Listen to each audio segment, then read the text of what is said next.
Part 3. The Path of Practice. A New Going Forth. Tudong is a Thai word derived from the Pali dhutaṅga, which means to wear away, and is the name given to the 13 ascetic practices the Buddha permitted monks to undertake in order to intensify their efforts to wear away their defilements. In Thailand, the word has expanded in meaning. Monks who have left their monastery and are wandering through the countryside sleeping rough, usually practicing a number of the dhutaṅga observances, are called Tudong monks and are said to be on Tudong. At the beginning of 1947, accompanied by a friend, Venerable Tawan, Luang Por set off on Tudong, a long trek westwards towards central Thailand. The two monks walked barefoot.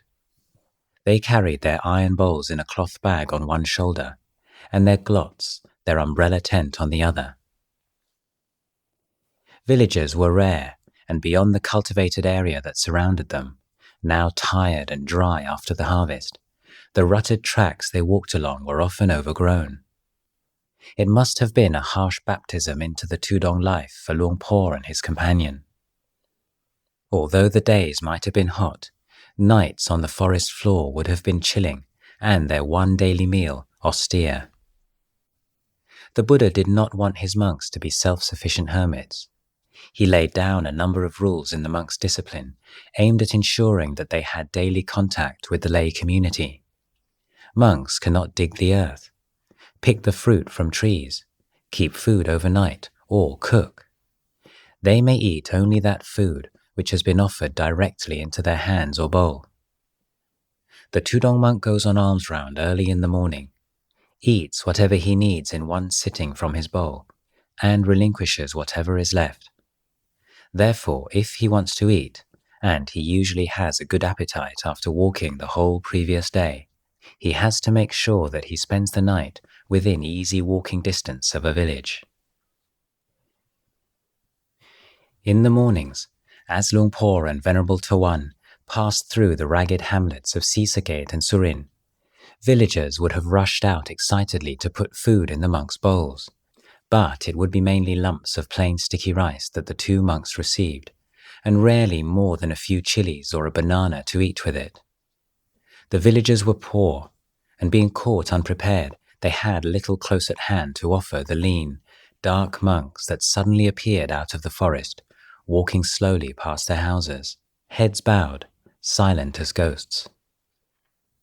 Gradually, the two monks got used to eating a big lump of sticky rice as their daily meal. The dry heat in their throats and lead weight in their bellies staved off hunger if nothing else. They settled into a steady schedule of walking and would cover some 25 kilometers a day, usually in single file, trying to still the stubbornly rebellious thoughts that surged into their minds as they walked. In the evening, they would look for a stream to bathe in, rinse out their sweat-soaked underrobes, and, having put up their glot under a tree, spend the night practicing meditation. A glot is a handmade umbrella with a hook on top, which is suspended from a line strung between two trees. A cylindrical mosquito net is hung from the umbrella, creating a makeshift tent. Their first major test was the notorious Dong Paya Yen, a huge and dense forest that had, until recent years, virtually isolated the Isan Plateau from the rest of the country. By this time, although its wild elephants, tigers and boars were rarely seen on the cart tracks along which the two monks were walking, malarial mosquitoes were a constant threat. The laying of the railway line to Isan a few years previously had cost many lives. Poisonous snakes abounded, particularly cobras, and the placid but highly venomous banded crate. In the evenings, after putting up their glots, the two monks would chant verses of protection. Sitting under a tree in the darkness, every sound seemed significant and threatening.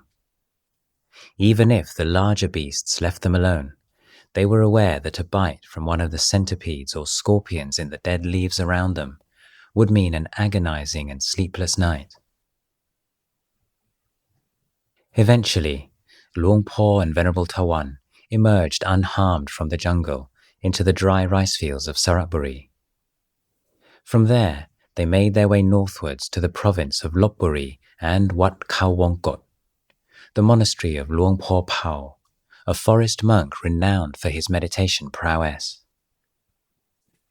Their destination proved to be a steep-sided and rock-strewn hill honeycombed with caves in which the resident monks dwelt on simple wooden platforms. A modest wooden Dhamma hall and a kitchen nestled amongst the trees above them were the only visible signs of habitation as they climbed a well-swept path up the hill. The raucous sound of the cicadas that greeted them, rather than detracting from the silence, seemed somehow to be its voice. Disappointment awaited them, however.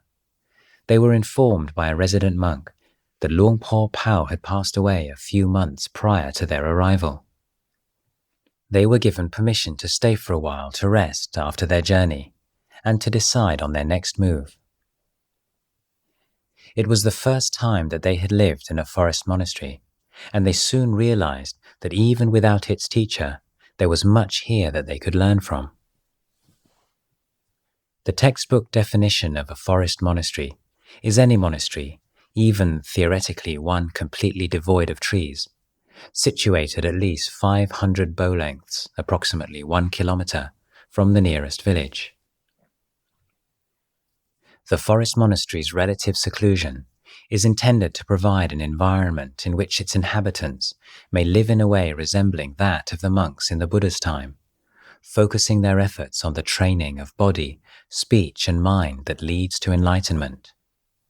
To maintain this focus, Thai forest monasteries do not emphasize academic study, and they restrict their contacts with the local lay community. The rationale of the forest monastery is that it is only through monastics realizing the various stages of enlightenment that the essence of Buddhism can be safeguarded and authentically transmitted from one generation to the next. It was precisely in search of such a monastery that Luang Por had come so far, and he felt inspired by the diligence and gentle aloofness of the monks of Wat Khao Wongkot. Luang Por was keen to learn about the way of practice that Luang Por Pao had established, to study the teachings that the master had written on the cave walls, and to continue his study of the Vinaya. It was with these considerations in mind that Luang Por and Venerable Tawan asked for and were granted permission to spend their first rains retreat as Tudong monks at Wat Khao Wongkot. A prominent characteristic of Luang Por's practice, and in later years of his teachings, was the emphasis that he placed on adherence to the monk's discipline. His frustration with the ignorance and lack of interest that his fellow monks showed towards the Vinaya contributed significantly to his decision to leave the village monastic system. He had long been fascinated by the study of the Vinaya, but it was only after setting off on Tudong that he felt free to approach it as a practical code by which to live the monk's life. He began to devote himself to an intense scrutiny of the two most detailed texts available, the classic 5th century manual, The Path of Purification, the Visuddhimagga, and the 19th century Thai commentary, Pubbasika Vannana. These two works, especially the latter, tackle subtle, arguably nitpicking details of the rules in an antique, dusty prose that would tax the enthusiasm of all but the most ardent. Luang Por studied them avidly, almost to obsession. Seeing the danger. That year, 1947, Wat Khao Wongkot also played host to a senior monk originally from Cambodia, who was to leave a deep impression on Luang Por. This monk possessed the distinction of being proficient in both the academic study of Buddhist doctrine and the practice of meditation, an unusual accomplishment in Thailand where an unfortunate split had long existed between the scholar monks and the meditators. For the most part, the scholars did not meditate, and the meditators did not study. Consequently, neither group held the other in very high esteem. However, this monk, whose name has not been recorded and henceforth will be referred to as Ajahn, was blessed with a remarkable memory for the intricacies of the discipline and profundity of the discourses, the suttas. At the same time, he adhered to the life of a Tudong monk, most at ease, surrounded by the natural silence of forests, mountains, and caves. One night during the retreat, there occurred an incident that Luang Por found so inspiring that years later he would often relate it to his disciples. Ajahn had kindly offered to help Luang Por with his study of the Vinaya. Following a long and fruitful session one late afternoon, Luang Por, having taken his daily bath at the well, climbed up the hill to practice meditation on its cool, breezy ridge. Sometime after 10 o'clock, Luang Por was practicing walking meditation when he heard the sound of cracking twigs and someone or something moving towards him in the darkness.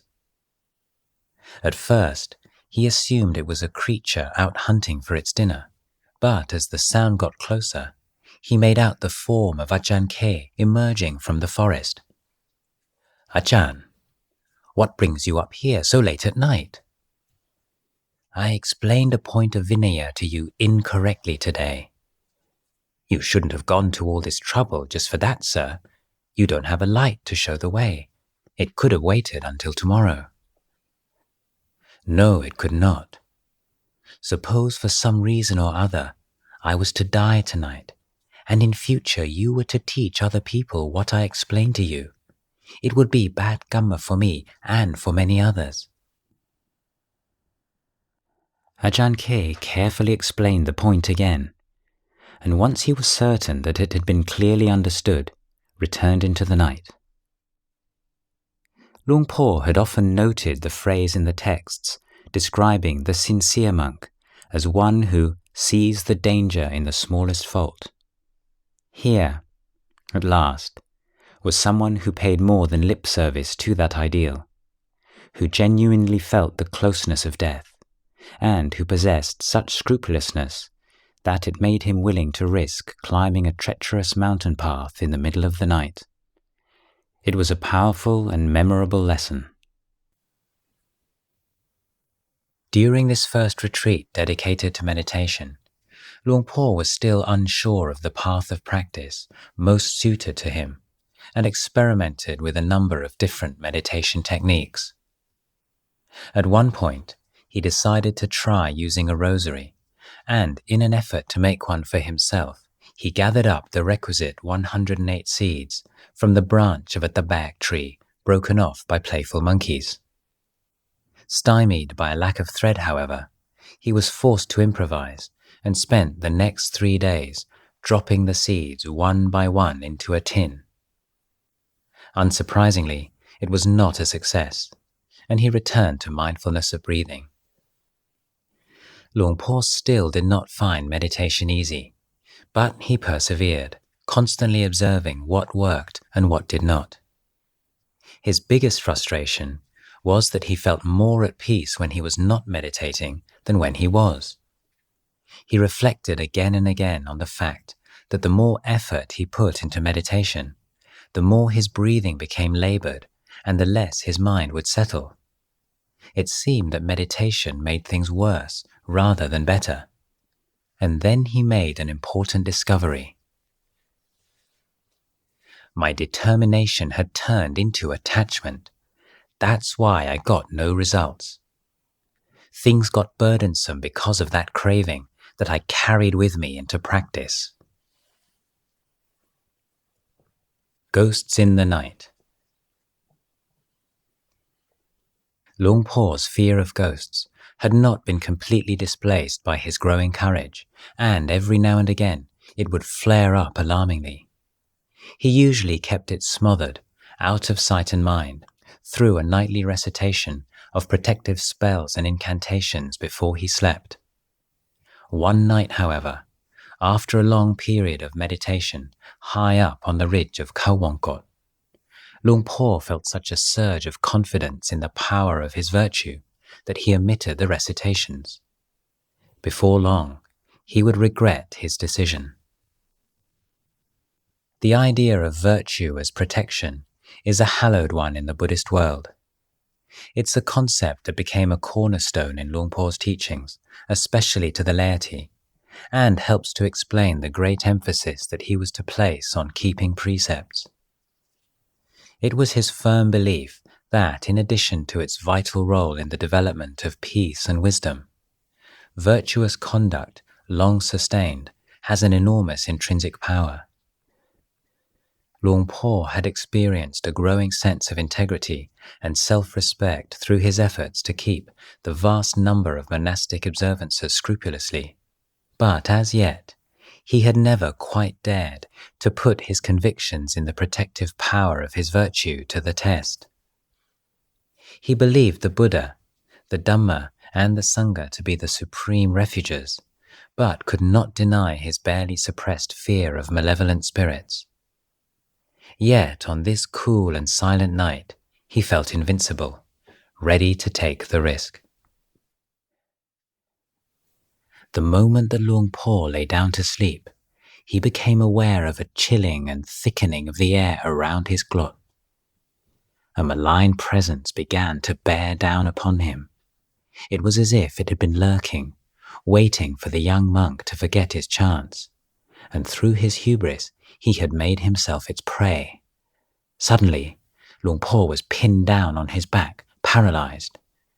Whatever was crushing him seemed to exude a crude and elemental evil. He realized it was the kind of ghost called Pi.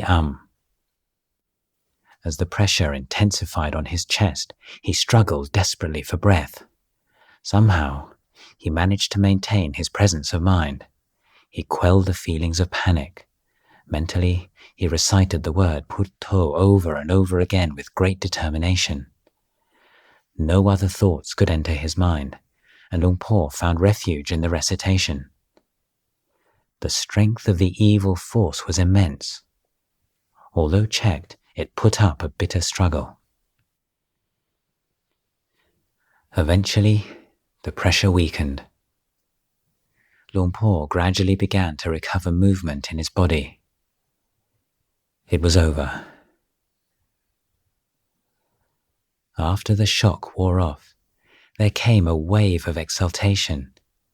He had survived an ordeal as bad as his worst dreams, purely through the power of his virtue and meditation on the Buddha.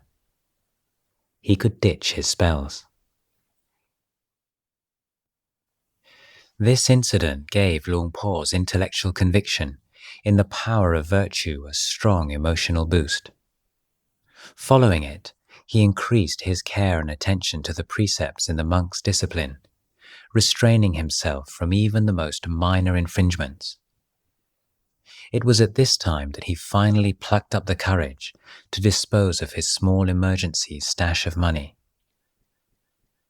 In the Thai Sangha of the time, only the forest monks heeded the Buddha's prohibition against the receiving and use of money. Luang Por himself, so strict in other areas of the discipline, had balked at abandoning the safety net that money provided. But here, in Wat Khawangkot, he determined that from now on, there was to be no transgression of his precepts under any circumstances. His problems with sexual desire were more intractable. Shortly before his father died, it had nearly led him out of the monkhood. At one time, I considered disrobing. I'd been a monk about 5 or 6 years at the time, and I thought of the Buddha. 6 years and he was enlightened. But my mind was still concerned with the world. I wanted to return to it. Perhaps I should go out and make a contribution to the world for a short while, and then I'll know what it's all about. Even the Buddha had a son. Maybe entering the monkhood without any worldly experience at all is too extreme. I kept reflecting on it until some understanding arose. Yes, it's quite a good idea, but the worrying thing is that this Buddha is not the same as the last one. Something inside me resisted. I'm only afraid that this Buddha will sink down into the world and the mud. At Wat Khao Wongkot, Luang Por was searching for ways of overcoming lust. He believed that sense restraint and non-indulgence in sexual thoughts would cause sexual desire to weaken. I didn't look at a woman's face for the whole of the rains retreat. I allowed myself to speak to women, but not to look at their faces. My eyes would strain upwards. They wanted to look so much I almost died. At the end of the retreat, I went on alms round in Lopburi town. 3 months had passed since I last looked at a woman's face, and I wanted to know what it would be like. The defilements must be withering away by now, I thought. As soon as I made the decision, I looked at an approaching woman, dressed in bright red. Just a single glance, and my legs turned to jelly. I was totally discouraged. When was I ever going to be free from defilement? Sense restraint was certainly a key element of practice, but was not sufficient in itself. Instructing monks many years later, he said, "In the beginning, you have to keep your distance from women. But the true abandonment of lust comes only from developing the wisdom that sees things as they are." Luang Pu Man. It was during the rains retreat at Wat Khao Wongkot that Luang Por first heard the name of the monk who was to become a legendary figure in Thailand, the most revered monk of his generation. Today, on the shrines of houses, shops and offices throughout Isan, a photograph of Luang Pu Man can commonly be seen in a place of honor just below that of the Buddha himself. The most common of these photographs reveals a slight figure dressed in the somber robes of the forest monk, standing with an almost ghost-like stillness amongst unearthly trees, his hands clasped in front of him, radiating an austere composure. He seems to be looking right through the camera and straight into the viewer's heart. It's an inspiring but discomfiting picture. It challenges all that the viewer takes for granted. The stories and anecdotes featuring Luang Pu Man, related by his students and contemporaries, are startlingly reminiscent of the accounts of great monks found in the Buddhist scriptures. Although a certain amount of hyperbole may be expected from such sources, the comparisons are not fanciful. Luang Pu Man was an exemplary forest monk who was so devoted to the ascetic, peripatetic way of life that for a period of over 50 years he did not spend 2 consecutive rains retreats in the same monastery. It was only at the very end of his life, when he could no longer walk, that he gave up his daily alms round. His psychic powers were, by all accounts, stupendous, and the sharpness and penetration of his reflective powers breathtaking. For many Thai Buddhists, Luang Pu Man represents an utterly convincing proof that enlightenment exists and is attainable in this day and age.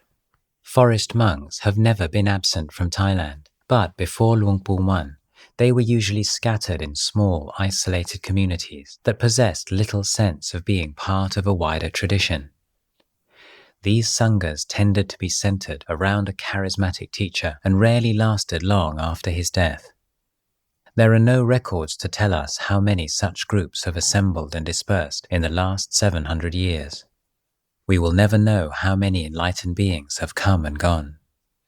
In the words of the Buddha himself, like birds crossing the sky, they leave no tracks. Luang Pu Man, however, lived at the beginning of a more informed and connected age. Accounts of his practice and teachings have been recorded in a large number of books. Many fine training monasteries, which attract visitors and pilgrims from all over the country, have been established by his disciples throughout Isan. He may be an unfathomable figure to many, but he is not obscure in the way that great monks of an earlier generation will always remain. The high standards maintained by the monks of his lineage and the integrity and prowess of his greatest disciples have ensured that today there is a respect for forest monks that has not existed in the country since the Sukhothai period. It would be no exaggeration to say that the Thai forest tradition as we know it was established almost single-handedly by Luang Pu Mun. During most of his lifetime, however, Luang Pu Mun was relatively unknown. Throughout his monastic life, he shunned fame and status as a pestilent disease. In 1928, while staying at Wat Jedi Luang, one of the oldest and most prestigious monasteries in Chiang Mai, he received a letter from the powers that be in Bangkok informing him of his appointment as the monastery's new abbot. Before long, he had gathered his possessions and disappeared into the mountains. It was another 11 years before he was seen in the city again. Luang Pu Mun could be a fierce and exacting teacher. One of his famous scoldings would, in a senior disciple's memorable phrase, shrivel your liver. But he inspired a quiet and intense devotion from those around him. One layman, whose life had been transformed by his contact with Luang Pu Mun, was then living at Khao Wongkot, and it was he who first spoke of the great master to Luang Por. Apparently, Luang Pu Mun had finally returned to Isan after so many years of solitary wandering in the north of the country, and a large group of monks had gathered around him in the Phu Phan mountains of northern Isan. Monks of the Mahanikai lineage were also receiving teachings. Luang Por's plans for the cold season began to take shape. At the end of the retreat, Luang Por, together with 3 other monks, a novice and 2 laymen, set off on the long walk back to Isan. They broke their journey at Ban Ko and, after a few days' rest, began the 240-kilometer hike northwards. By the 10th day, they had reached the elegant white stupa of That Panom, a revered pilgrimage spot on the banks of the Mekong, and they paid homage to the Buddha's relics enshrined within it. They continued their walk in stages, regularly finding forest monasteries along the way in which to spend the night. Even so, it was an arduous trek, and the novice and one of the laymen asked to turn back. The group consisted of just 3 monks and a layman when they finally arrived at Wat Pa Nong Pu, the home of Luang Pu Mun. As they walked into the monastery, Luang Por was immediately struck by its tranquil and secluded atmosphere. The central area, in which stood a small raised wooden Dhamma hall, was immaculately swept, and the few monks they caught sight of were attending to their daily chores silently, with a measured and composed gracefulness. There was something about the monastery that was like no other that he had been in before. The silence was strangely charged and vibrant. Luang Por and his companions were received politely, and after being advised where to put up their glots, took a welcome opportunity to bathe away the grime of the road. Luang Por was never to speak in any great detail about this first meeting, which was to have such a monumental effect on his life. But for monks who have lived in the forest monasteries of Isan, it is a scene easy to imagine. The 3 young monks may be pictured, with their double-layered outer robes folded neatly over their left shoulder, minds fluctuating between keen anticipation and cold fear, making their way through the gathering dusk to the wooden Dhamma hall to pay respects to Luang Pu Mun. As he approaches the congregation of resident monks, Luang Por starts to crawl on his knees towards the great master. He approaches a slight and aged figure with an indomitable diamond-like presence. Luang Pu Mun's deeply penetrating gaze bears into Luang Por as he bows 3 times and sits down at an appropriate distance. Most of the resident monks are sitting with eyes closed in meditation, one slightly behind the teacher, slowly fanning away the evening's mosquitoes. As Luang Por glances up, he notices how prominently Luang Pu Mun's collarbone juts through the pale skin above his robe, and how his thin mouth, stained red from chewing betel nut, forms such an arresting contrast to the strange luminosity of his presence.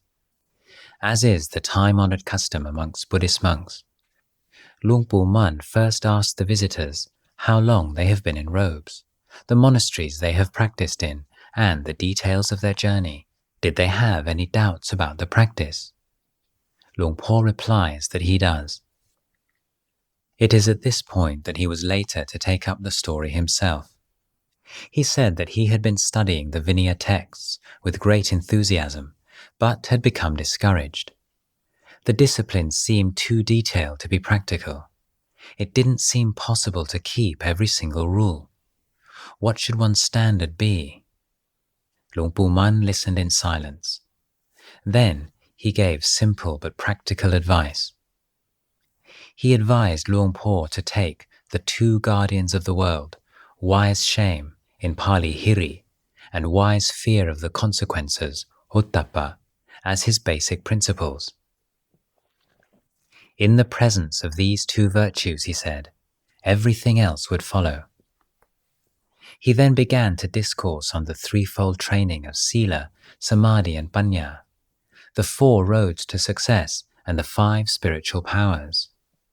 Eyes half closed, his voice became progressively stronger and faster as he proceeded, as if he was moving into a higher and higher gear.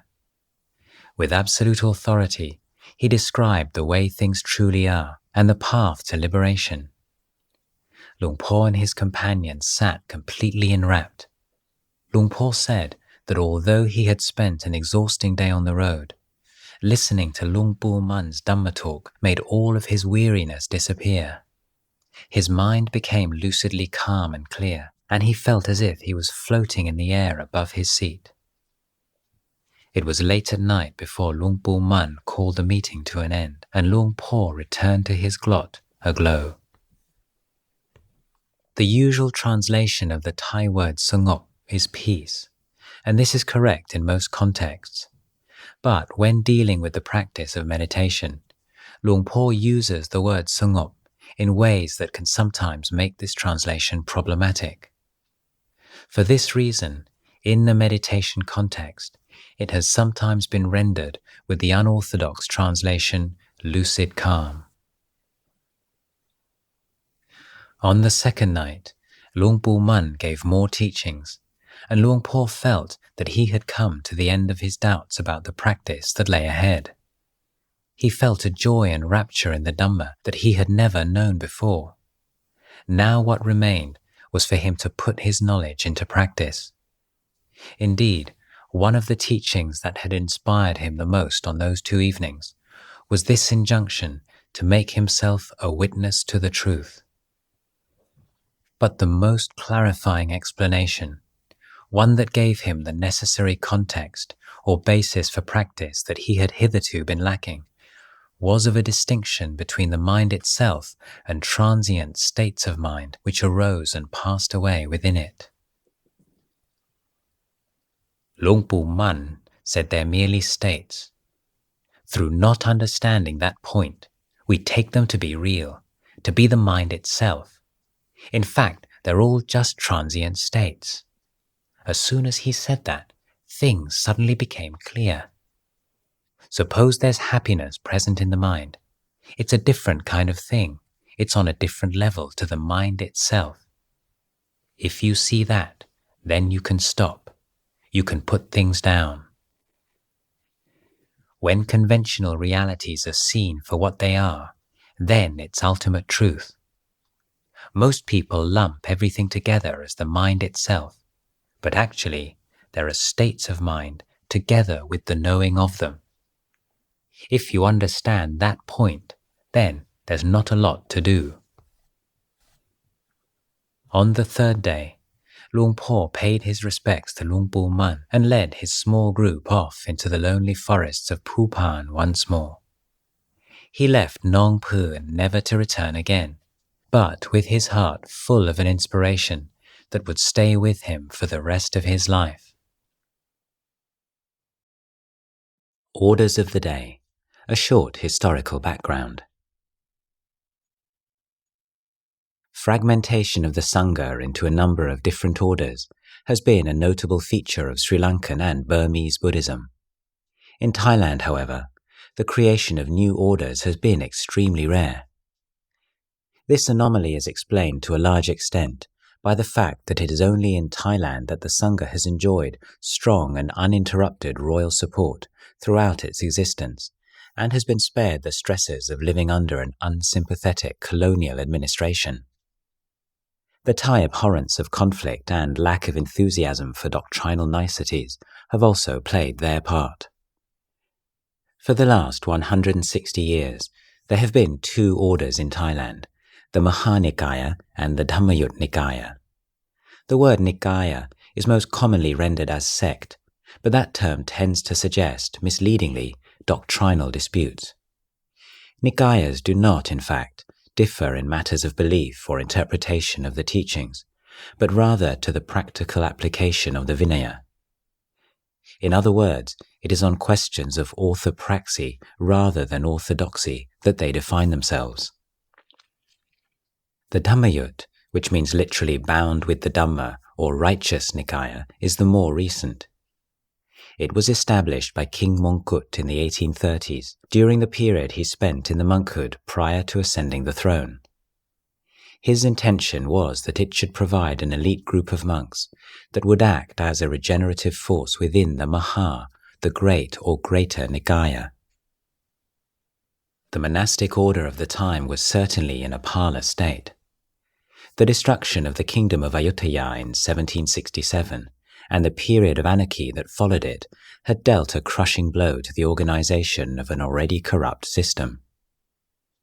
Despite the repeated efforts at reform from the beginning of the Bangkok era in the late 18th century, standards of discipline were still very lax, and educational standards at a nadir. King Mongkut had become a monk during the final illness of his father, King Buddha Lertlai Napalai, when, despite his own superior claim to the throne, he was overlooked by the Privy Council in favor of his half-brother. He decided to pursue a monastic career until the day, if ever, when he might be called to secular power. He soon became deeply disillusioned by what he found around him in the monasteries of Bangkok, and, with a few like-minded followers, determined to re-establish what he saw as ancient standards that had been abandoned. His aim was a familiarly Protestant one, to bring contemporary practices back in line with the teachings in the Buddhist scriptures. He supported a more rational, scientific approach to the Dhamma, with an eradication of superstitions, an increased study of the Pali texts, a new, more correct way of chanting, changes in ritual and in the wearing of the robes, and, most importantly, a new strictness in adherence to the Vinaya. Although the number of Dhammayut monks was relatively small, it has never exceeded 1/10 of the Sangha as a whole. The lineage's close links to the royal family ensured that within a short time it possessed formidable prestige, influence and resources. King Chulalongkorn, King Mongkut's son and successor, appointed Dhammayut monks to the top administrative positions in the monkhood throughout the country, using them both as agents of reform in the Sangha nationwide and also politically as an important tool in what has been referred to as Bangkok's colonization of the provinces. Unsurprisingly, since this new order was established as a specific response to the alleged corruption of the old, thus usurping much of its prestige, it provoked widespread resentment. Although overt conflict between the two orders was rare, room for serious discord was not hard to find. The reformers' view of the existing Sangha was a demeaning one. They held that a significant number of monks had, over the years, committed unconfessed expulsion offences. Consequently, as every ordination ceremony in which those illegitimate monks had participated as members of the quorum were automatically rendered null and void, the existing lineage was irredeemably corrupt. Serious doubts had to be entertained as to whether any of the members of the Mahanikai were, technically speaking, monks at all. The Dhammayut movement began with King Mongkut requesting ordination afresh, on this second occasion, from a quorum of Mon monks who he believed to be pure in Vinaya. This action set an important precedent. The new order was to define and legitimize itself by the asserted ritual correctness of its members' formal entrance into the monkhood. Critics might argue that there could be as little proof that the Mon lineage was historically pure as there was that the Mahanikai lineage was not. They might assert that reform from within would be more in line with the Vinaya and less threatening to the long-term harmony of the Sangha than the creation of a new order. But such voices were few, and the Dhammayut order went from strength to strength. Ubon was chosen by King Mongkut as the center for the propagation of the new order in Isan, and he sponsored the construction of Wat Supatanaram on the banks of the Moon River close to the city to act as its main base. During the second half of the 19th century, as Ubon became renowned for scholastic excellence, many other Dhammayut monasteries were built in and around the city, and monks trained in Ubon spread the reforms into other areas of Isan. In 1892, when Man Gang Kiao, a native of Kongchiam district, decided to become a monk, he chose to request ordination at one of Ubon's Dhammayut monasteries, Wat Si Thong, now known as Wat Si Ubon. Shortly afterwards, he moved to Wat Liap on the outskirts of the town to study under the well-known meditation teacher Luang Pu Sao. It would turn out to be a momentous step, as the Luang Pu Man lineage that eventually developed would be primarily a Dhammayut lineage. If for no reason other than deference to the Dhammayut authorities, Luang Pu Man had no choice but to take the question of lineage seriously. Over the years, almost all of his disciples, most of whom had originally entered the monkhood in one of the far more numerous Mahanikai Wats, abandoned their old affiliation in order to be formally admitted into the Dhammayut order. The monks valued the opportunity to put behind them a way of living the monk's life they now rejected and to formally express their commitment to their teacher.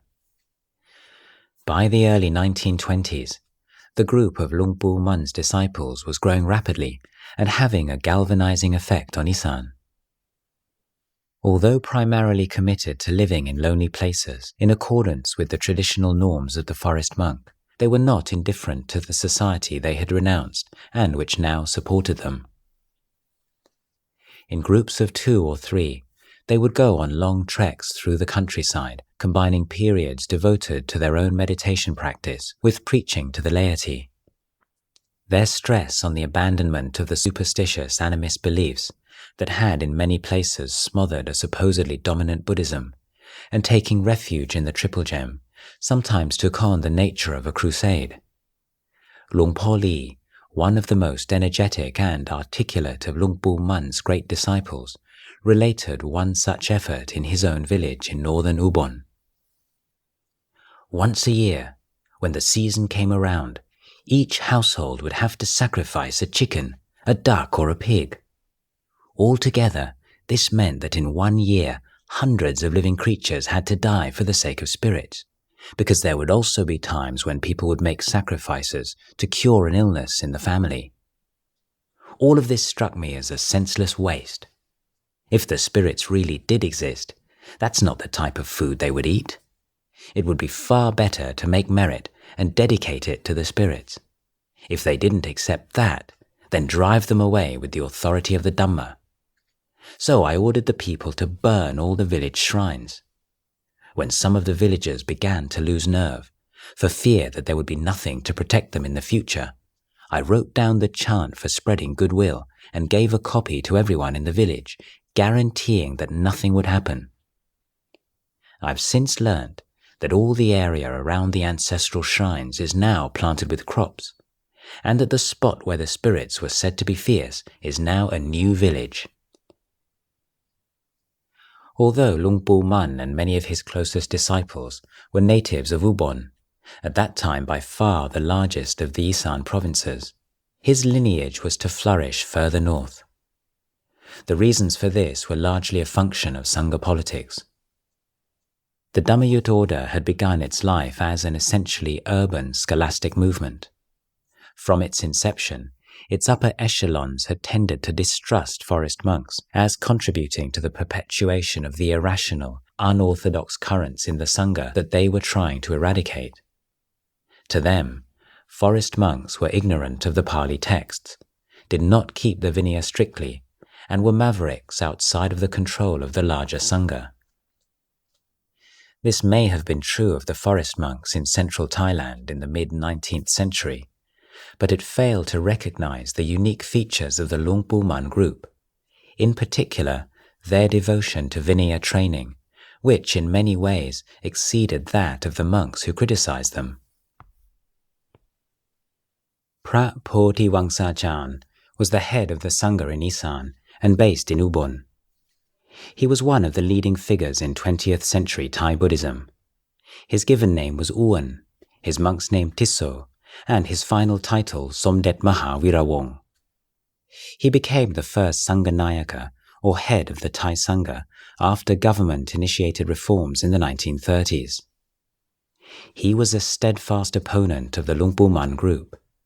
He saw them as poorly educated fanatics who stirred up trouble with the local village monks wherever they went. He made life as difficult for them as he could whenever they came to Ubon. On one notorious occasion, he requested the local authorities in Huatapan district to drive them out of the province. Consequently, the Luang Pu Man monks spent most of their time in the more remote parts of northern Isan. The situation changed somewhat in the late 1920s due to the influence in Bangkok of Jalkun U Pali, the famous administrator and scholar. As a childhood friend of Luang Pu Man, and as friend and colleague to Phra Ajahn, he was able to mediate between them. Phra Ajahn overcame his prejudice and later went on to become a devoted supporter of Luang Pu Man and his disciples. But by that time, the die was cast.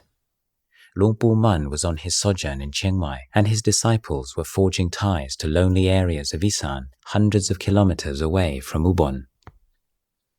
Luang Por Cha's visit to Luang Pu Man was then not simply that of a young Tudong monk to the father of the Thai forest tradition, but also that of a Mahanikai monk to a Dhammayut monastery. During his brief visit, some of the younger resident monks urged Luang Por to switch to the Dhammayut order as they had done, but he remained unmoved. Most probably, he considered a change of affiliation to be ungrateful or disloyal. Luang Por himself never revealed his thoughts on the matter. What is known is that one of the questions that he asked Luang Pu Man during his visit was this central one of reordination. Was it necessary for one intent on realization of the Dhamma?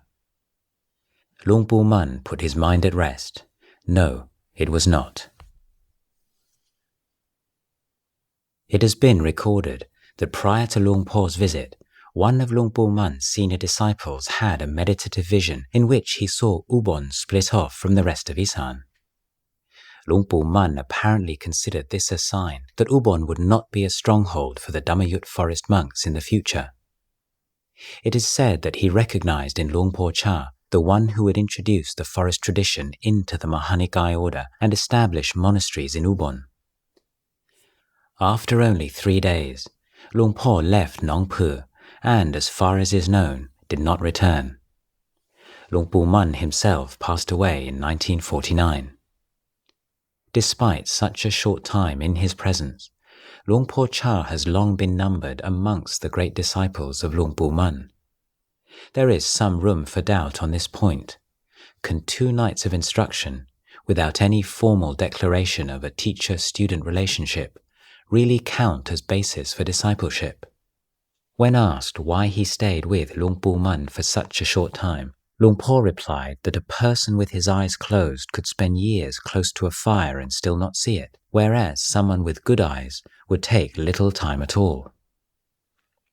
If that statement reflects how Luang Por felt at the time, it indicates an unusual self-confidence for one so relatively inexperienced in practice. He appears to be implying that he received from Luang Pu Mun something which, in other Buddhist traditions, might be described as a transmission. Whereas it's true that transmission is not an idea widely found in Theravada Buddhism, it certainly seems that following this meeting, Luang Por felt his path had been illumined. It is as if, to use another analogy, Luang Por felt that he had been given a clear outline of the work to be done and the tools to do it, and all that remained was for him to apply himself to the task. Although he did not feel it necessary to maintain a close proximity to the teacher, he expressed the conviction throughout his life that whatever success he achieved in his practice was the outcome of the short visit to Nong Pu. He considered Luang Pu Mun his teacher, and he was always true to the instructions that he received directly from him. In later years, the physical distance between Wat Pa Pong and the Dhammayut forest monasteries in northern Isan, compounded by the difference in Nikaya, meant that Luang Por had infrequent contact with other disciples of Luang Pu Mun. One advantage of the separation was the freedom it gave him to establish his own style of teaching without having to worry that any deviation from Luang Pu Mun's way of doing things would be taken as disrespect to the teacher. As will be seen, the way of practice at Wat Pa Pong gave a unique importance to group rather than individual practice. It may be considered one of Luang Por's distinctive contributions to the tradition. Luang Por led his companions along the quiet paths that threaded through the Phupan Mountains with a newfound confidence. The immediate result of his meeting with Luang Pu Mun manifested as an unshakable determination to realize directly in his heart the truths that had been so lucidly expounded by the great master. Years later, as the leader of a community of monks, he would often stress that the monk intent on truth must, without melodrama or posturing of any kind, be ready to put his life on the line. This was the frame of mind that accompanied him as he walked out of Wat Pa Nong Pu into the forests and mountains of northern Isan. Kindness of the teacher. The Buddha taught monks to constantly recollect the fragility of life and the ever-present threat of death, to spend every moment well and take nothing for granted.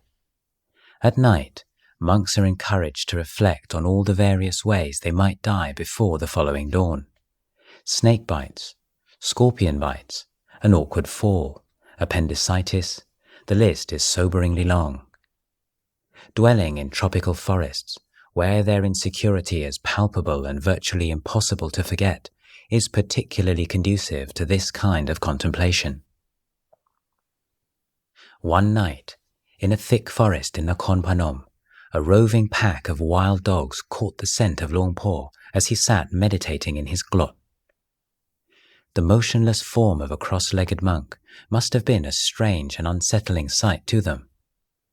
Within a few moments, Luang Por was jerked from mindfulness of his breath to the awareness of a snarling mass of angry creatures with a mosquito net his only protection.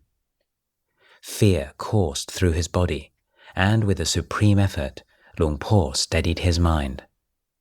Following the ancient tradition, he made a solemn resolution. I did not come here to hurt anyone or anything. I have come to practice Dhamma, in order to realize liberation from suffering. If I have ever oppressed you in a past life, then kill me, so that I may pay off my debt. But if there is no bad blood between us, then please leave me in peace. Luang Por closed his eyes. The wild dogs circled his glot, howling fiercely and racing in to lunge at him from all sides, only to be confused by the thin cotton net that enclosed him. As soon as one of them dared to bite through it and expose the net's flimsiness, Luang Por knew it would be the end, and he became afraid once more. Then, suddenly out of the thick blackness of the night, Luang Pu Mun appeared, holding aloft a blazing torch and walking straight towards the wild dogs. Halting at the side of Luang Por's glot, he scolded them sharply, "Go! Leave him alone!" He lifted a length of wood as if to strike them, and the wild dogs, stunned and thrown into disarray, ran off. Luang Por, relieved and grateful to Luang Pu Man for saving him, opened his eyes to a scene of complete darkness and silence. The next morning, Luang Por set off down the trail with a heightened sense of the connection he felt to Luang Pu Man. Together with the postulant Gao, his only remaining companion, he was soon to need every ounce of mental strength he possessed to face his most testing examination so far. In the cremation forest. For thousands of years, the Thais have perceived themselves living in a universe inhabited by unseen forces, malevolent and benign. It is unusual to discover a blind belief in the non-existence of ghosts, even amongst the most materialist of modern urban dwellers. Fascination with ghost stories is almost universal. Although secular values have spread relentlessly throughout Thai society, there is no sign of them displacing the deep belief in spirits. Many different kinds of ghosts are spoken of in Thailand. The three kinds that can possess people are particularly feared: Pi Tai Hong, victims of a violent death; Pi Tai Thong Glom, women who die during childbirth; and Pi Bop, who, greedy for raw meat and offal, enter people's bodies and chew away voraciously at their intestines. Pi Bred, which comes from the Pali Beta, meanwhile, are the hungry ghosts met with in the Buddhist texts. They are horrifyingly ugly, gaunt and emaciated, with dishevelled hair, long necks, sunken cheeks, deep-set eyes. They feed on pus and blood, and have huge bellies as well as tiny mouths, no bigger than the eye of a needle. Their appetite is never satisfied. They dwell in cremation forests and desolate areas, and emit long, shrill and plaintive cries as they approach human beings. In the time and place in which Luang Por grew up, Isan of the 1920s and 1930s, fear of ghosts was normal and rational. They were all around. While the modern Western mind is not so terrified of ghosts, it has its own profound fears. In George Orwell's novel 1984, prisoners under interrogation are confronted with the deepest and most visceral of these in the dreaded Room 101. The following passage might be best appreciated if it's considered that the cremation forest was Luang Por's Room 101, and that he entered it of his own accord. It was late afternoon and I was really afraid. I didn't want to go. I was paralyzed. I told myself to go, but I couldn't. I invited postulant Gao to accompany me. Go and die there, I told myself. If it's time to die, go and get it over and done with. If it's all such a burden, if you're so stupid, just die. That's the kind of thing I was saying to myself, even though at the same time I still didn't really want to go. But I forced myself. If you're going to wait until you're completely ready, you'll never go, I reasoned, and you won't ever tame your mind. In the end, I had to drag myself there. As I got to the edge of the forest, I faltered. I had never stayed in a cremation forest before in my life. Postulant Gao was going to stick close, but I wouldn't have it. I sent him off a good distance away. Actually, I wanted him to stay really close, but I was worried that I'd become dependent on him. I thought if I had a friend close by, then I wouldn't be afraid, and so I resisted the temptation and sent him away. If I'm so frightened, then tonight let me die. Let's see what happens. I was afraid, but I did it. It's not that I wasn't afraid, but I dared. At the worst, I told myself, all that can happen is that you'll die. Well, as the dusk started to thicken a little, just my luck, They carried a corpse swaying from side to side into the cremation forest. Why should this happen on this very day? As I practiced walking meditation, pacing backwards and forwards, I could hardly feel my feet touch the ground. "Get out of here," my mind screamed.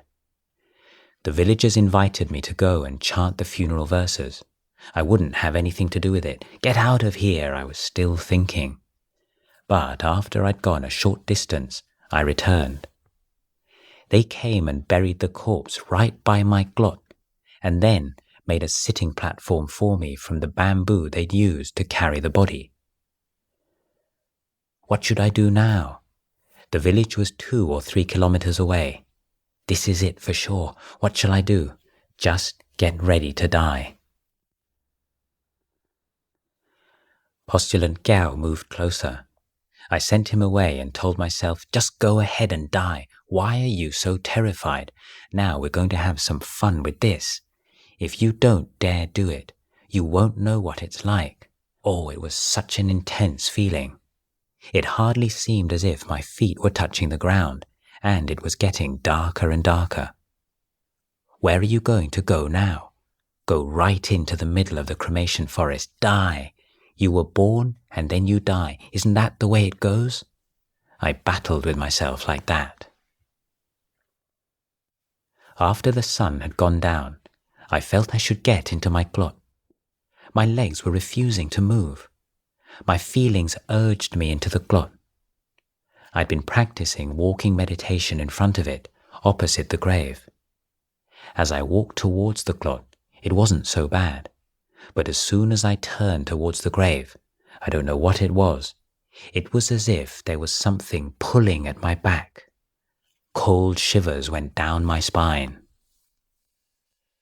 That's what the training is all about. You feel so frightened your legs refuse to walk, and so you stop. Then, when the fear has gone, you start again. So, as it got dark, I entered my glot, and a wave of relief swept over me. I felt as happy and secure as if the mosquito net was a 7-tiered wall. My alms bowl seemed like an old friend. That's what can happen when you're on your own. You can even see a bowl as your friend. I had no one to rely on, and so I felt happy and took comfort in its presence. It's on occasions like this that you really see your mind. I sat in my glot and watched for malevolent spirits right throughout the night. I never slept a wink. I was afraid, but daring to train myself, daring to do it. I sat staring into the darkness the whole night. I wasn't sleepy once. Drowsiness was afraid to show its face as well. I just sat there like that the whole night. In practice, if you're that scared, and you just follow your mind, you'd never do it. It's the same with everything. If you don't do it, if you don't practice, you don't get any benefit. I practiced. As the dawn broke, I was overjoyed. I was still alive. I felt so happy. From now on, I just wanted there to be only the day. In my heart, I wanted to kill the night forever. It felt good. I hadn't died after all. Even the dogs were out to test me. I went on alms round alone, and some dogs chased along behind me and tried to bite my legs. I didn't chase them away, let them bite. It seemed that something was out to get me. They kept snapping away at my ankles. Some bites got home, some didn't. I felt shooting pains, and every now and again it seemed as if a wound had been opened up. The village women didn't try to get hold of their dogs. They thought spirits had followed me into the village, and that's why the dogs were barking.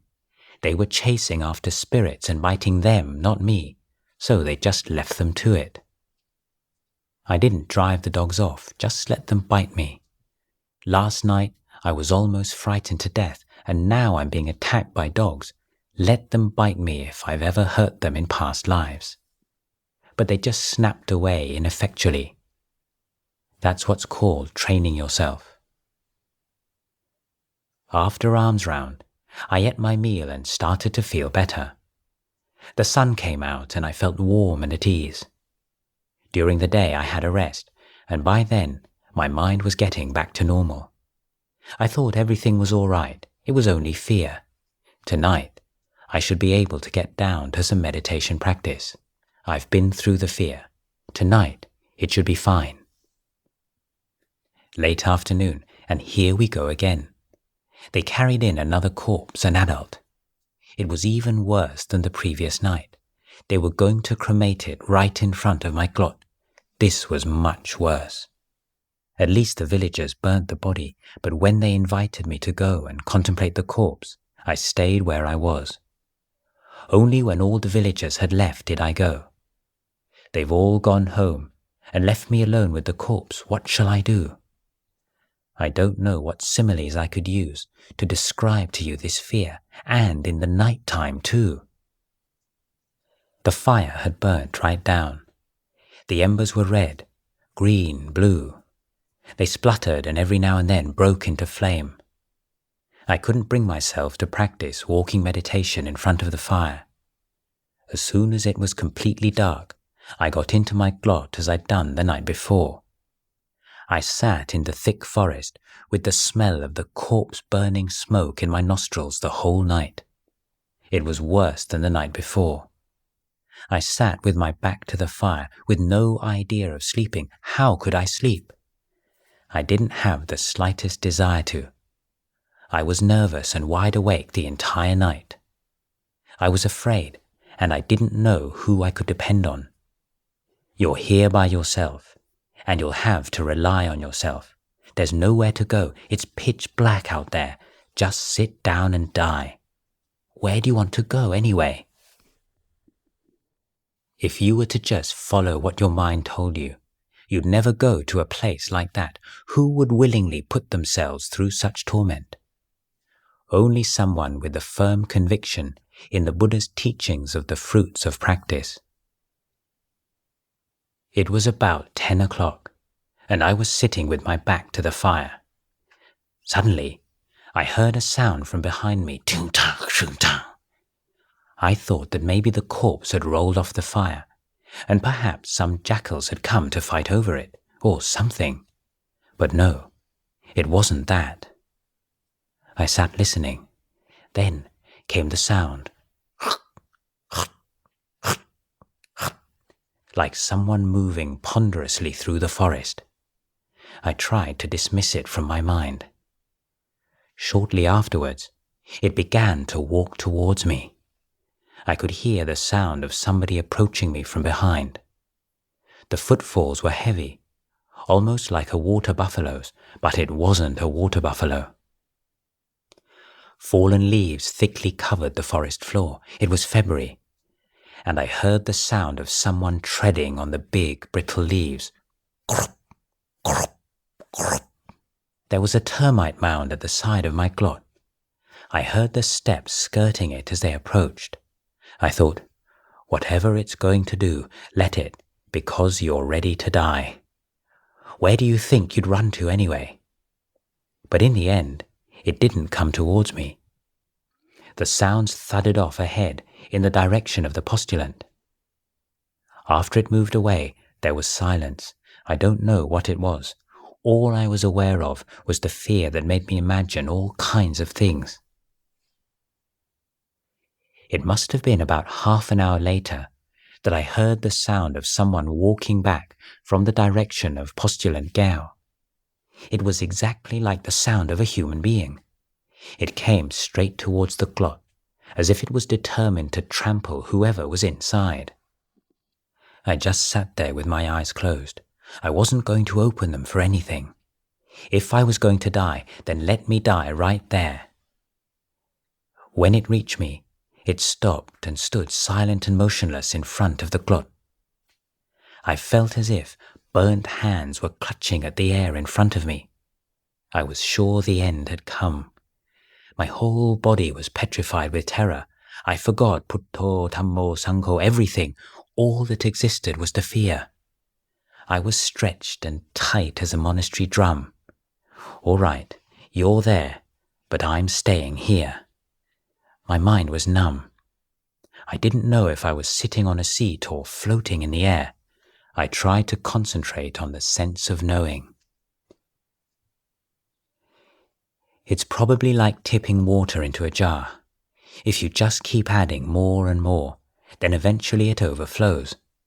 I was so frightened, and the fear kept increasing until finally it overflowed. There was a release. I asked myself, what are you afraid of? Why are you so terrified? I didn't actually say that. The question arose spontaneously in my mind, and the answer arose in response. I'm afraid of death. That's what it said, so I asked further, where is death? Why are you so more afraid than an ordinary householder? I kept asking where death was, until finally I got the answer. Death lies within us. If that's the case, then where can you run to escape from it? If you run away, it will run with you. If you sit down, it will sit with you. If you get up and walk off, it will walk with you because death lies within us. There's nowhere to go. Whether you're afraid or not makes no difference. You still have to die. There's no escape. These reflections cut off my thoughts. When this dialogue had come to an end, familiar perceptions returned to the surface of my mind, and the fear subsided. The change was as simple and total as when you flip your hand over from its back to the palm. I felt a great amazement that such fearlessness could arise right in the very same place that there had been such a strong fear just a few moments before. My heart soared to the heavens. With the overcoming of my fear, it started to pour with rain. Maybe it was that rain that falls on lotus leaves in the legend, the one that only makes you wet if you let it, I don't know. There was the sound of thunder, of wind and of rain, deafeningly loud. It rained so heavily, all my fears of death were forgotten. Trees crashed down, and I was impervious. My robes, every piece of cloth I had was soaked. I just sat there, quite still. Then, after a while, I started to weep. It just happened by itself. Tears started to roll down my face. Before that, I'd been thinking how like an orphan I was, sitting there shivering in the middle of the pouring rain. I thought that probably none of the people happily asleep in their houses would imagine that there was a monk sitting out here in the rain all night. They were probably snuggling up in their warm blankets. And here I am, sitting here, soaked to the skin. What's it all about? As I started dwelling on these thoughts, a sense of the sorrowfulness of my life arose, and I began to cry. The tears were streaming down. That's all right. It's bad stuff. Let it all run out until there's nothing left. That's what the practice is. I don't know how to explain what happened after that. Following my victory, I just sat there and all these things took place in my mind. It would be impossible to describe them all. I came to know and see so many things, too many to relate. It reminded me of the Buddha's words, "Paccattaṃ vetithappo viññuhi," to be seen by each person by themselves. That was really true. I was suffering out in the middle of the rain, and who could know how I felt? Nobody, only me. I was so deeply afraid, and then the fear disappeared. The people in their warm, dry houses couldn't know what that was like. Only I could know that, because it's paccattaṃ. Who could I tell? Who could I relate it to? The more I reflected on it, the more certain I became, and the more my heart was filled with energy and faith in the teachings. I contemplated the Dhamma until dawn. As it became light, I opened my eyes, and whichever way I looked, the whole world was yellow. The danger had gone. During the night, I'd felt the need to urinate, but I'd been too afraid to get up. I'd held it back, and after some time the urge passed. In the morning when I got up, the whole world looked as yellow as the early morning sunlight. I went to urinate, and all that came out was blood. I wondered whether something inside me had torn or broken. I became afraid that something must have ruptured, and then I was confronted by an immediate retort. If it's ruptured, then it's nobody's fault. It's just the way things are. It was an immediate and spontaneous answer to the worry. If it's ruptured, it's ruptured. If you're going to die, you're going to die. You've just been sitting there minding your own business. If it wants to rupture, let it. The mind carried on this dialogue. It was like two people struggling for possession of something, one pulling it one way and the other pulling it back again. One part of my mind elbowed its way in, saying there was a serious problem. Another part fought with it immediately. As I urinated, the blood came out in gobs. I started to wonder where I could find some medicine. Don't bother. Where would you go anyway? You're a monk. You can't dig up medicinal roots. If it's time to die, then just die. What can you do about it? Dying while practicing the teachings is noble. You should be satisfied to die. If you were going to die for the sake of something evil, that wouldn't be worth it. But if you die like this, it's fitting. All right, I said to myself, so be it. That morning, Luang Por went on alms round, shaking with a fever that he bore patiently for a week before deciding to ask permission to convalesce at a nearby monastery. 10 days later, he had recovered sufficiently to continue his wandering. By this time of the year, the nights would not have been so cold, and the day's heat stronger. Soon the hot season would glue the world together into a dense, smothering blanket, penetrated only by an occasional sweet and cooling breeze. As he made his way eastwards, the streams in which Luang Por bathed, and from which he took his drinking water, would have been diminishing rapidly. The paddy fields surrounding the occasional hamlets would be becoming hard as rock, cracking beneath a heat haze, while water buffaloes soaking in muddy pools of water would be making the most of them before they disappeared. At the edges of hamlets, he would have seen women searching in the woods for edible roots and leaves to supplement their meagre hot season diet. In the thickly forested valleys of Nakhon Phanom, the huge hardwood trees, Yang, Perdu and Dang, stood like grave but kindly sentinels on the path. As he walked, he would have heard the sound of hornbills swooping above his head, or perhaps seen flocks of bright green parrots sweeping and weaving through the forest in perfect formation. Eventually, he arrived at his goal, Wat Pa Ban Nong Hi, also known as Wat Pa Metta Vivek, the monastery of Luang Pu Ginari, one of the few Tudong monks in the Mahanikai order. It was to be the beginning of a long and fruitful association. Exemplars. Luang Por was always a very self-reliant monk. He rarely sought teachings from other monks, and when he did so, seldom asked questions, preferring to listen and observe. Luang Pu Ginari was probably the closest that anybody came to being a mentor to Luang Por in the conventional sense of that term. He was not a monk with an immediate charisma, and his reclusiveness meant that he was little known in the Tudong fraternity. But Luang Por said that the longer he lived with Luang Pu Ginari, the more his respect for him grew. He spoke admiringly of Luang Pu Ginari's devotion to the Vinaya, his simplicity, his ability to maintain mindfulness in all postures, and his patient attention to detail. Although he usually seemed very low-key and relaxed about his practice, there were also periods when Luang Pu Ginari would practice walking meditation for many hours at a stretch and live on well water for days on end. Luang Pu Ginari had led an eventful monastic life. After receiving teachings from Luang Pu Man and Luang Pu Sao, he had spent many years wandering on Tudong, including over 10 years in Burma. He had endured many hardships on the way, and more than once had come close to death. He was only one of a handful of Thai monks of his generation to have visited the Buddhist holy sites in northeast India.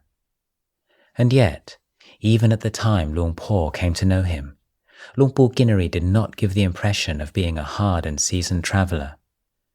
Rather, he wore about him like an old, well-used robe, a modest self-sufficiency and ease that spoke of someone who felt he had nothing more to prove. He was a sweet, gentle man who seemed content with whatever each moment might bring him. He rarely spoke. It seemed he found few things so worth saying as to merit disturbing the silence. He was an industrious man who would spend his days tinkering, pottering, sewing, cleaning. All of his requisites he made himself, and he used them until they fell apart. As he got older, his appearance was even more shabby and decrepit, but, as Luang Por discovered, looks were deceptive. Luang Por Ginnery's mind was bright and clear. After a short initial visit, Luang Por continued his wandering and then came back to Nong Hi to spend the rains retreat. He relates the kind of teaching that inspired him to return. At that time, I'd heard teachers giving Dhamma talks about letting go, and I still couldn't make much of it. Luang Por Ginnery asked me to sew a set of robes. I went at it flat out. I wanted to get it over and done with quickly. I thought once the task was done, I'd be free of business and be able to get down to some meditation. One day, Luang Por walked over. I was sewing out in the sun, totally unaware of the heat. I just wanted to get finished so that I could devote myself to meditation. He asked me what the hurry was. I told him that I wanted to get finished. When he asked me why, I told him that I wanted to practice meditation. Then he asked me what would I do after I'd finished meditating. When I told him, he asked me what would I do after that. I realized that there would be no end to this line of questioning. Then he said, "Don't you realize that it's just this sewing that's your meditation? Where are you rushing off to? You've already gone wrong. Craving is flooding your head, and you've no idea that it's happening." Another shaft of light. I'd been sure I was making merit. I'd thought merely doing the job was good enough. I'd get it done quickly and go on to something else. But Luang Por pointed out my mistake. What was the hurry? It was probably at this time that Luang Por would have first heard stories of Luang Por Ginnery's mentor, Luang Por Thong Rat, a monk whose colourful personality could not have been more different from Luang Por Ginnery's, but who shared many of his most inspiring traits. Apart from Luang Por Mun himself and Luang Por Ginnery, Luang Por Thong Rat was the monk Luang Por would most often praise to his disciples in later years. His dedication to the Vinaya and the Tudong life, the endurance, resolution, and sheer bloody-mindedness he showed in his practice, his love of solitude and simplicity, his blunt sense of humour, all these qualities inspired Luang Por. Luang Por Thong Rat was the acknowledged leader of the group of monks who looked to Luang Por Mun as their teacher, but retained their affiliation with the Mahanikai order. He was a great favourite of Luang Por Mun and was renowned for his utter lack of fear. One much repeated and perhaps apocryphal tale recounts how Luang Por Mun and a group of monks walking through the forest were surprised by a large wild pig. While other monks looked around instinctively for a way to escape, Luang Por Thong Rat strode up to the pig and gave it a resounding kick, at which the shocked animal ran back into the forest. On another occasion, his eccentric behaviour had been upsetting a number of villagers. Returning to his monastery from alms round one day, he discovered an anonymous, crudely abusive letter waiting for him. Rather than try to keep the matter quiet, he asked one of the monks to read the letter out loud for the whole Sangha to hear. He then asked that the letter be put on the shrine. This, he said, was also Dhamma, the worldly Dhamma of criticism. Understanding worldly Dhammas led to wisdom, and he wanted to pay his respects to this teacher.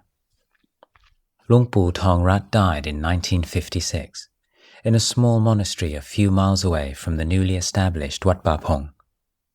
Upon his death, the only possession to be found in his shoulder bag was a razor for shaving his head. Details of the relationship between Luang Por Cha and Luang Pu Thong Rat are obscure. In fact, the only account of any exchange between them at all is contained in the well-known story of their first meeting. In it, Luang Por enters an unnamed monastery and is met by Luang Pu Thong Rat with the baffling words, "Oh, Cha, so you've arrived." Where and under what circumstances this event occurred, and whether it was the first of many meetings or a one-off encounter, are all unknown. All that can be asserted with any confidence is that Luang Por looked up to Luang Pu Thong Rat with the highest respect. A problem with robes. After Luang Por had abandoned the life of the wandering mendicant, he would often, in the course of Dhamma talks to the Sangha, refer to his early days of practice. In relating his experiences as a young monk, he would emphasize his own weaknesses and the problems he had faced with a self-deprecating humor and frankness. As a pedagogical device, it was particularly effective. Many senior monks later commented how encouraging it had been for them to know that their teacher had entered the very same apparently boundless quagmire that they themselves were struggling through and had come out on the other side. On one occasion, Luang Por recalled how, in his first year of Tudong, he experienced a great craving for requisites and suffered accordingly. "When I entered the circle of forest monks, their requisites all seemed so beautiful. Their bowls were immaculate, and the colour and texture of their robes looked so good. I didn't have a single piece of cloth that wasn't unsightly. I wanted a new upper robe, a jiwon. I still didn't have a two-layered outer robe, a sangati. I was full of discontent." The means by which a monk may acquire a new robe are strictly governed by the Vinaya. If he is resident in a monastery, he may request cloth from the monastery stores and sew one himself. If he is travelling far from his home monastery, it's more problematic. Bangsukula or rag robes provide one option. These days, the word bangsukula is familiar to most Thai lay Buddhists as the name given to robes formerly offered to monks during funeral rites. In fact, the ceremonial offering of bangsukula cloth harkens back to a custom from the time of the Buddha. Then it was common for people to hang the cloth used to cover corpses from trees in the charnel ground before cremating the bodies. Monks would gather the discarded cloth and then wash, cut, sew and dye it into robes. Monks who adopted this practice, much praised by the Buddha, were called rag robe wearers. Any cloth discarded by its owner is called bangsukula. Conscious of his desire for beautiful robes, Luang Por determined that he would not act upon it in any way.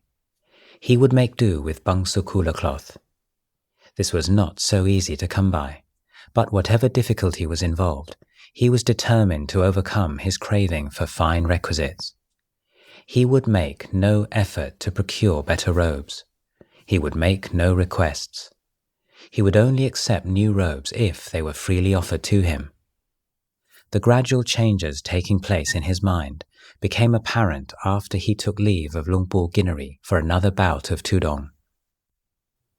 "I went up to Si Songkram district, and Luang Pu Put gave me an old robe that he had been wearing for 4 years. I was so happy. The border was all torn, but I managed to find a discarded bathing cloth to make a patch. The colour of the patch didn't fit. It looked like the border stripe on the skirts that the local women wore. When I went on alms round, everyone looked at me. They stared so much that I felt discouraged. It was a problem. I felt so self-conscious that I re-dyed the cloth, but no matter how much I tried, it was just too old to take the colour well. Prakru Ajahn had said to let him know if I needed any requisites, but I was determined not to ask for anything, so I just carried on like that until Ajahn Sawai, observing my patience and my way of practice, sewed me a robe. That made me feel good. If I'd asked for a robe from him at the start, I would have been uncomfortable about receiving it because it would have been acquired through expressing my desires. My views had flipped over.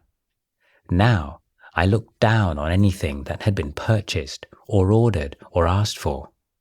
But if I acquired something without seeking it, even if it was not in particularly good condition, as long as it was still repairable, it seemed wonderful.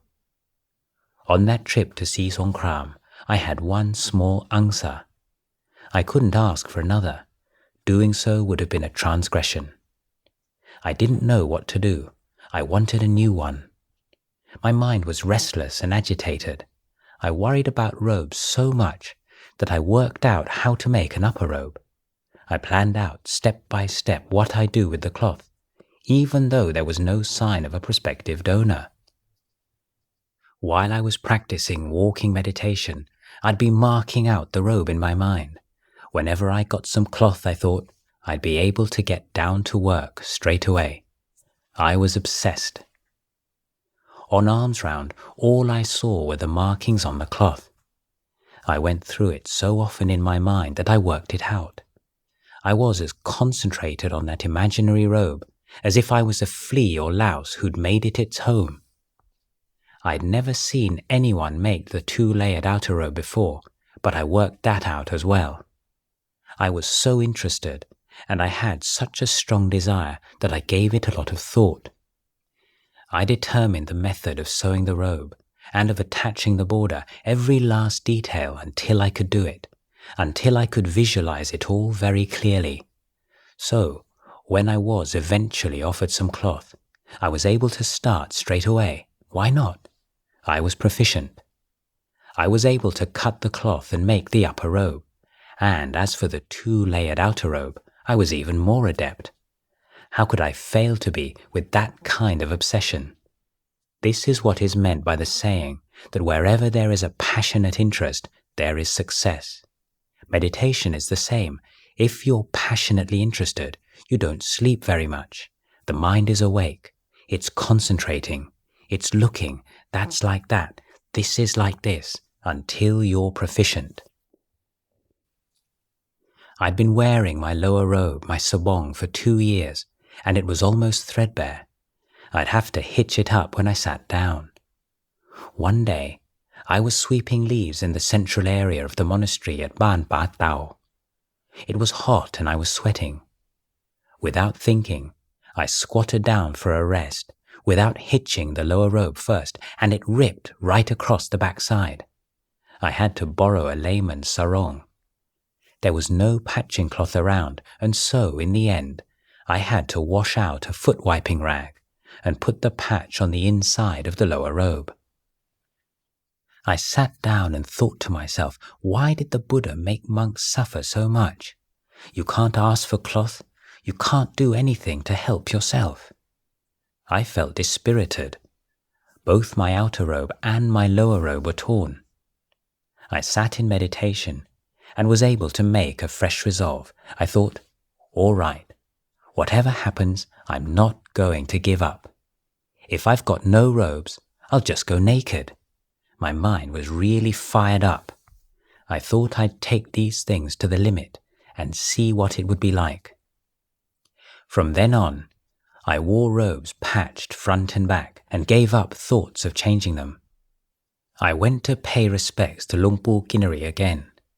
While I was living with him, I wasn't like the others, and neither was he. He was watching me. I didn't ask for anything while I was there. Whenever my robes ripped a bit more, I found cloth to patch them. He didn't invite me to stay, and I didn't ask to stay, and yet stay I did, steadily continuing my practice. We didn't speak to each other. It was almost like a kind of contest. Just before the rains retreat, he must have told the nuns that there was a monk come to stay whose robes were in tatters. He asked them to make a new set from some hand-woven cloth that had been offered a short while before, thick, sturdy material dyed in jackfruit dye. The nuns sewed the whole thing by hand, using corpse pulling thread. I was overjoyed. I wore that robe for 4 or 5 years without it ever ripping. But when it was new, the cloth was really stiff and didn't adapt to the shape of my body. It looked like a big earthenware pot. As I walked, it made a loud sup sound. With my outer robe worn on top of it, the extra 2 layers of cloth made me look even more immense. If I'd worn that robe up a mountain and met a tiger, I'm sure it wouldn't have dared attack. Its roar would have died in its mouth. It would have been completely bemused by the stiff, yellow figure in front of it. I didn't ever grumble about that robe, and after I'd been wearing it for a year or so, it started to soften up. I wore that robe for a long time, and to this day I'm conscious of the debt of gratitude I owe to Luang Pu Ginari for giving it to me without being asked. It was my great fortune to be given that robe, and from that time onwards, my feelings of discontent left me. When I looked at my actions from the past until the present and into the future, it made me think that whatever volitional action isn't immoral, doesn't cause distress and makes one feel content and happy, that is good Dhamma. It was the view I held, and perceiving its truth made it seem that things were starting to fit into place. And so, I accelerated my meditation practice for all I was worth. An unsung virtue. But the old demon of lust was by no means vanquished. During the hot season Tudong of 1948, before returning to Luang Pu Ginari's monastery, Luang Por found a suitable place for meditation practice at Wat Ban Tong in the Kon Phanom province and decided to take a rest from his wanderings for a while. After some days, however, he came to feel uncomfortably conscious of the glances and modest smiles of one of the monastery's female lay supporters. In Isan folklore, the naive monk, entrapped and tempted to abandon his monastic vocation by a wily young widow, is a common theme. Its popularity is perhaps due to the singularity of such a subtle courtship, initiated, cued and paced by the woman rather than the man. At Ban Tong, the protagonist seemed to have stepped out of a minstrel's song. She was indeed a widow, one of the women who came to the monastery every morning to offer food. Unable to approach Luang Por directly, she sought to create a connection between them by endearing her son to him. It worked. Luang Por conceived a warm affection for the boy. His attraction to the woman became compounded by the tenderness he felt for her son. Luang Por was used to keeping his own counsel. He did not reveal to anyone just how strong his feelings for this woman had become. However, the extent to which he felt his emotions were overwhelming his better judgment may be guessed by the way in which he resolved the problem. Early one morning, postulant Gao was shaken awake and opened his eyes to see Luang Por looking down at him. Luang Por had his robe on, his bowl packed, and was ready to leave. The old man started to plead, "Can't you wait until tomorrow morning?" But he was immediately cut off. "No." Luang Por's voice was gruff in the darkness. "We're going right now." Luang Por's rationale for his hasty retreat is apparent from teachings he gave his students in later years. In those instructions, he would emphasize that monks be honest with themselves about their weaknesses and not be swayed by pride. If they had insufficient resources to deal with the challenge, then they should humbly accept that, make a tactical withdrawal, and work on developing the resources to be available to deal more effectively with the challenge the next time it occurred. The underlying conviction must be that physical lust is not a fixed part of a monk's nature that he can only hope to suppress. While it is certainly an immensely powerful and deeply ingrained habit of body and mind, it is one dependent on causes and conditions that can and should be completely eliminated through the practice of the Eightfold Path. A mighty struggle. As related earlier, Luang Por returned to Luang Pu Ginari's monastery before the beginning of the rains retreat and was soon presented with a new robe. He accelerated his meditation, keeping up his walking practice even if the sun was fierce or the rain was pouring down, until the center of his walking path was worn into a furrow. Luang Pu Ginari, on the other hand, hardly walked at all. Sometimes he might be seen strolling up and down his meditation path 2 or 3 times, and then sitting down in a shady place to patch a piece of cloth or repair something broken. I assumed that he was getting nowhere. He didn't practice walking meditation. He never sat for very long. He would just potter around doing this and that the whole day. As for me, I thought, I hardly take a moment's rest, and I still haven't realized anything. If Luang Pu is practicing like this, what can he ever hope to achieve? I got it wrong. Luang Pu Ginari knew far more than me. He seldom gave admonitions, and those he did were terse, but his words were always profound and full of a keen wisdom. Luang Por summarized the important lesson he had learned.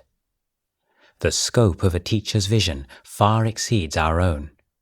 It is the effort to eradicate the defilements within the mind that is the essence of practice. You can't judge the teacher by how much he sits and walks.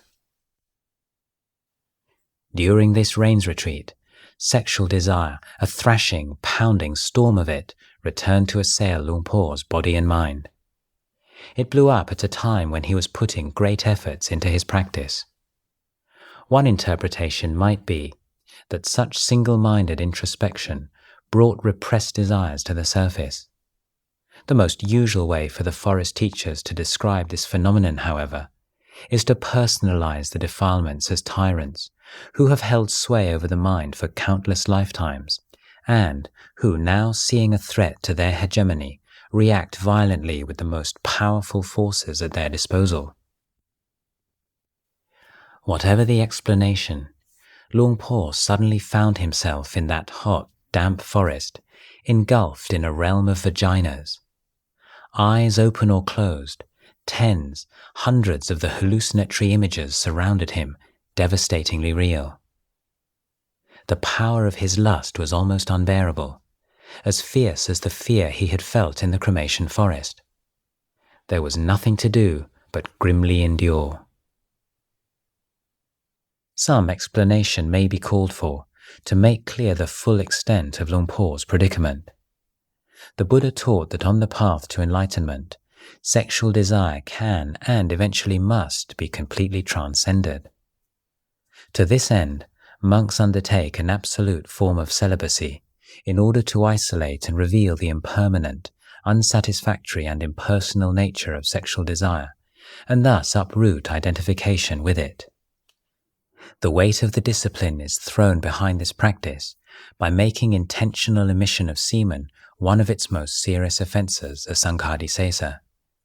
If committed, it necessitates a period of penance and rehabilitation that is deeply embarrassing to the transgressor. He has to, for instance, publicly confess his offence to the Sangha on every day of the penance, and it's inconvenient for the community of monks. Even if he stops short of masturbation, a monk who makes the slightest deliberate attempt to excite himself sexually or physically relieve sexual feelings commits an offence nonetheless, albeit of a less grave nature. He is given, therefore, absolutely no choice but to face up to the tension of lust. Until insight arises, a monk must be sustained by patient endurance, wise reflection, calmness of mind, and confidence in the value of struggling with such feelings. Luang Por was in constant fear of ejaculation. During this period, he did not dare practice walking meditation. He was afraid that if the friction of his lower robe stimulated his penis too much, he would be unable to control himself.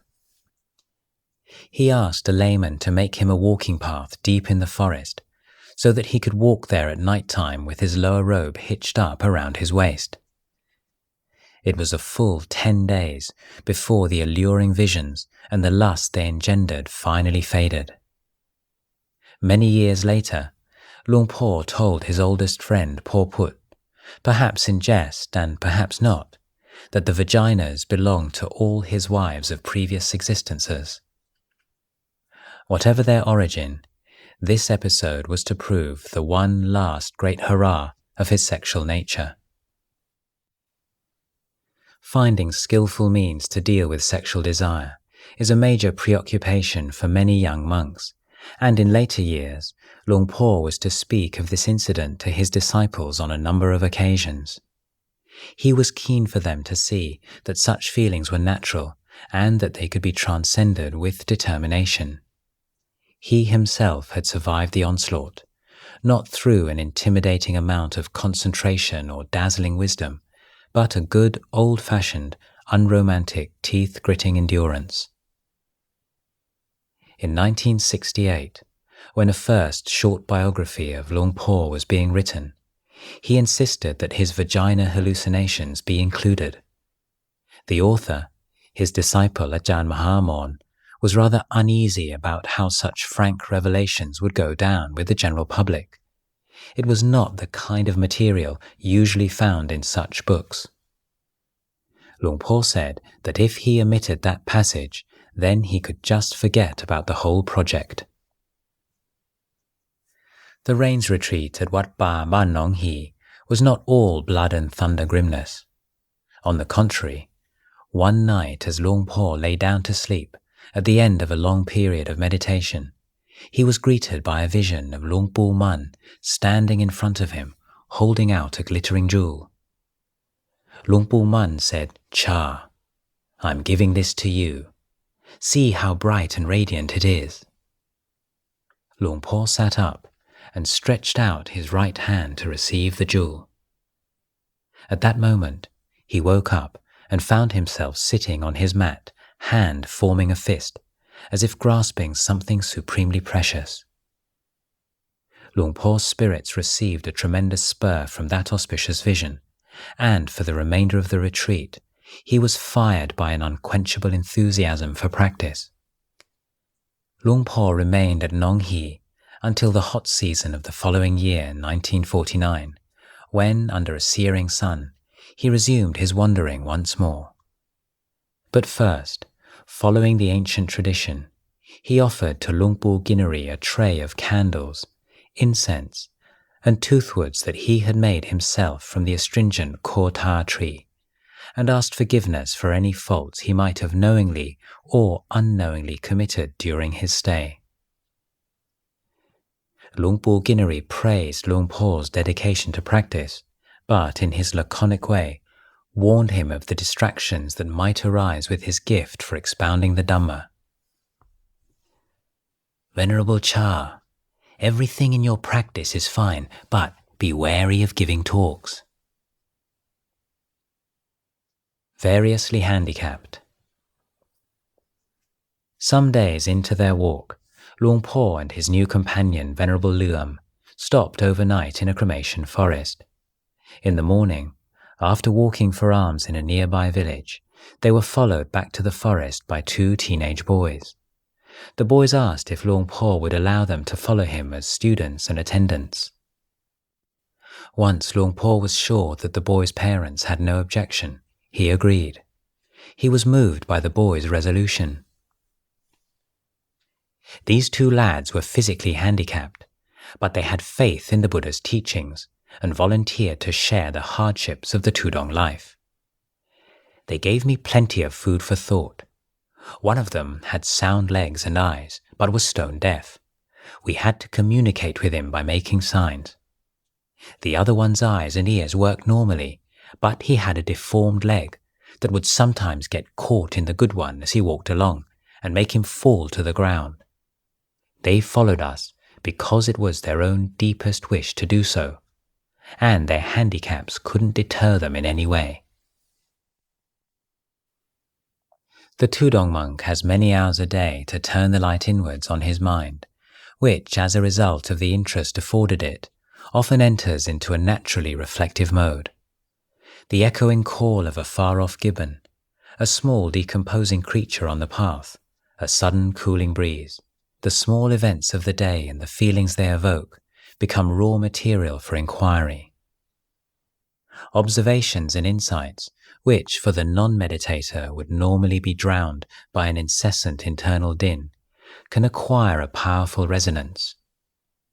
Walking along the bone-hard paths of Nakhon Phanom, accompanied by the incessant shrill of crickets from the neighbouring trees, some covered in blossoms of lush, improbable pinks, yellows and reds, others shrunken and desiccated, Luang Por felt his mind turning again and again to his new, young companions.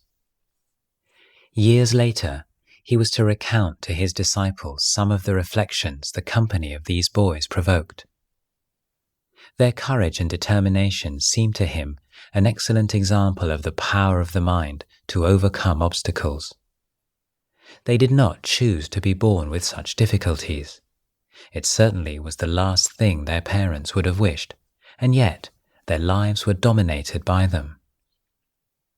As the Buddha had taught so often, all beings are born of their actions, are its owners and heirs.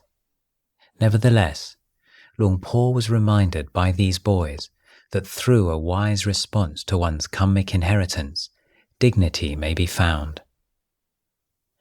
And as he walked along the forest track, and the rhythm of the steady pace led his mind into further reflections, he mused, "These boys are physically handicapped, but if they wander off the path and enter a thick forest, they are aware of it.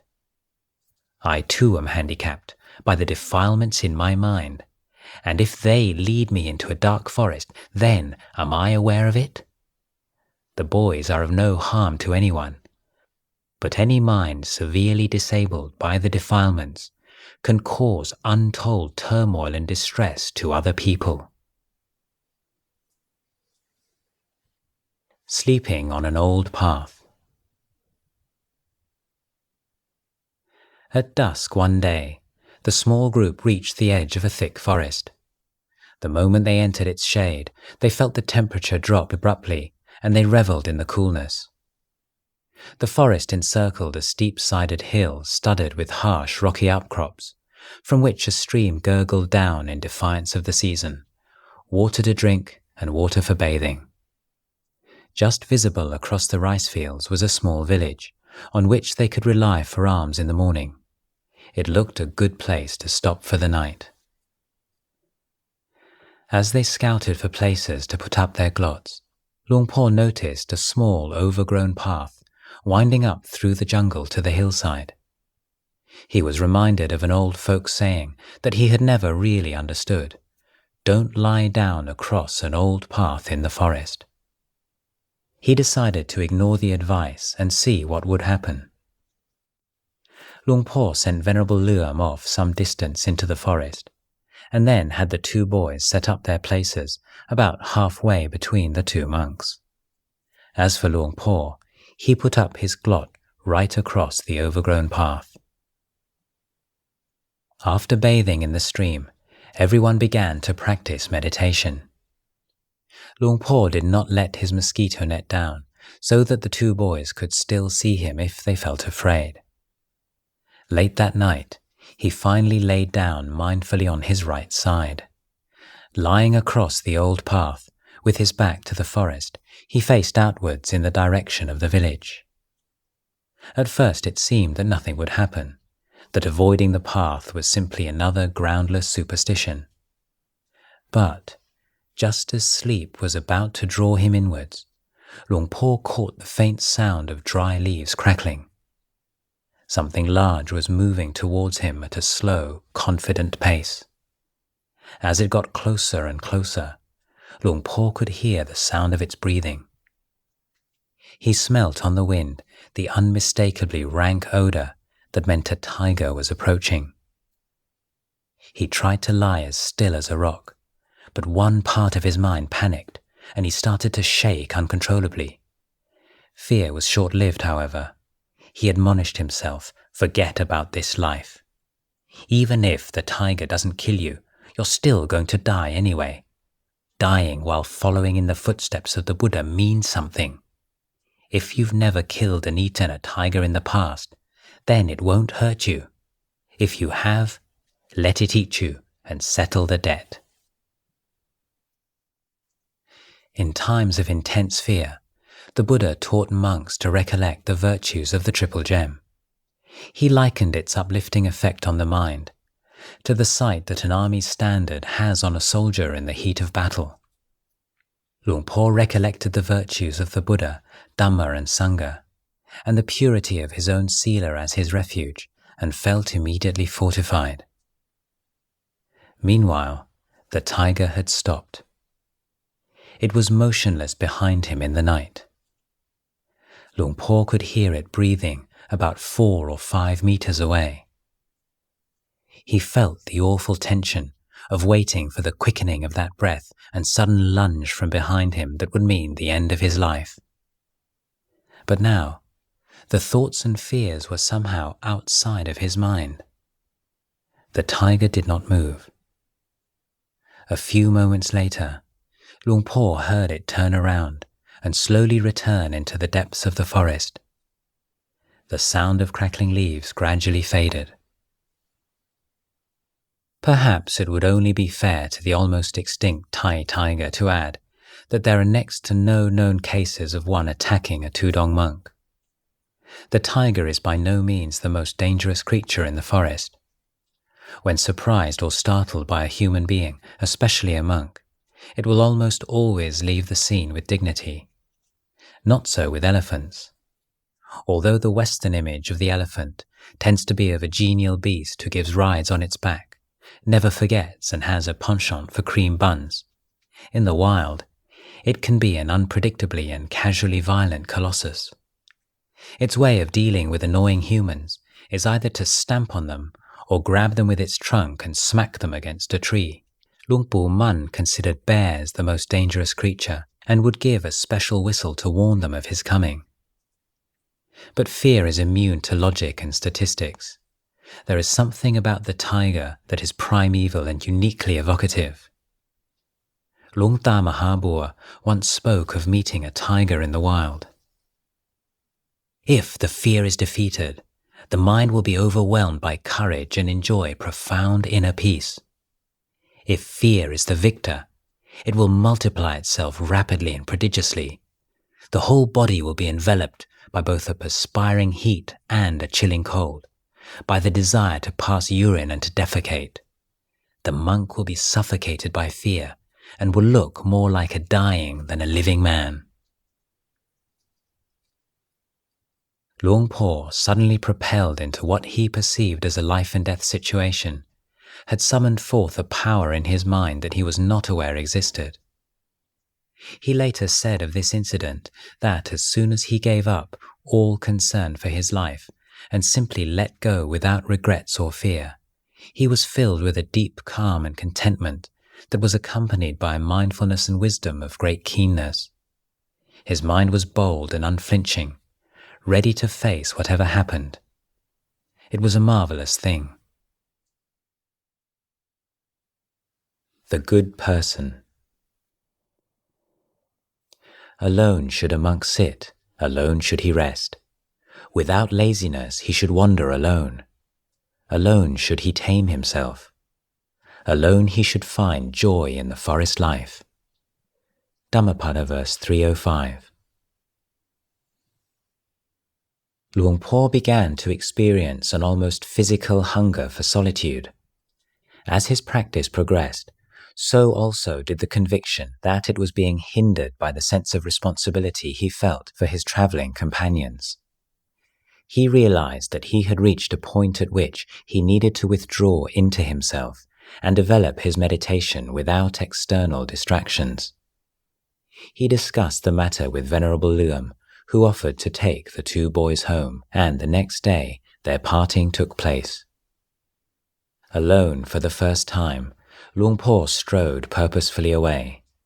If a slight queasiness in the base of his stomach disturbed the feelings of excitement and exultation at a newfound freedom, he paid it no heed. The following afternoon, Luang Por came upon a deserted monastery just outside the village of Ban Kha Noi.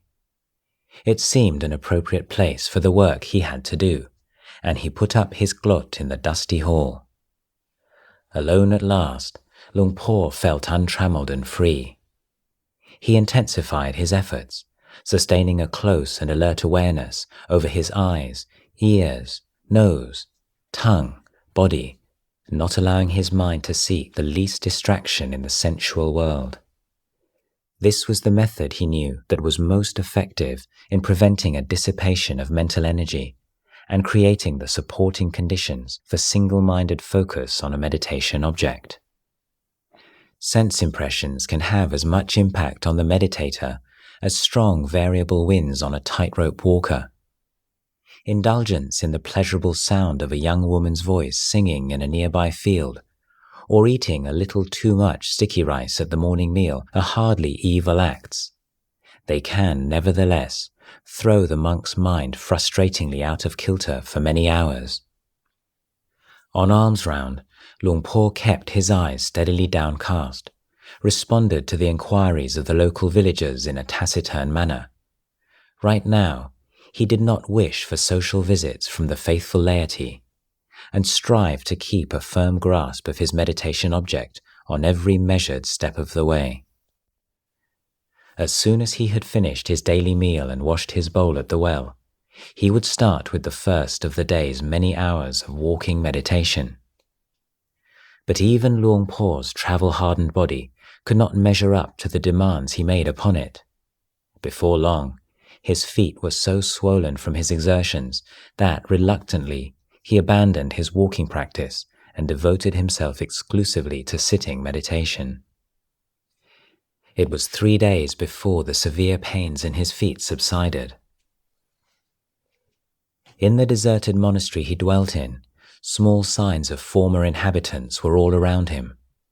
Candle wax drippings dotted the floor.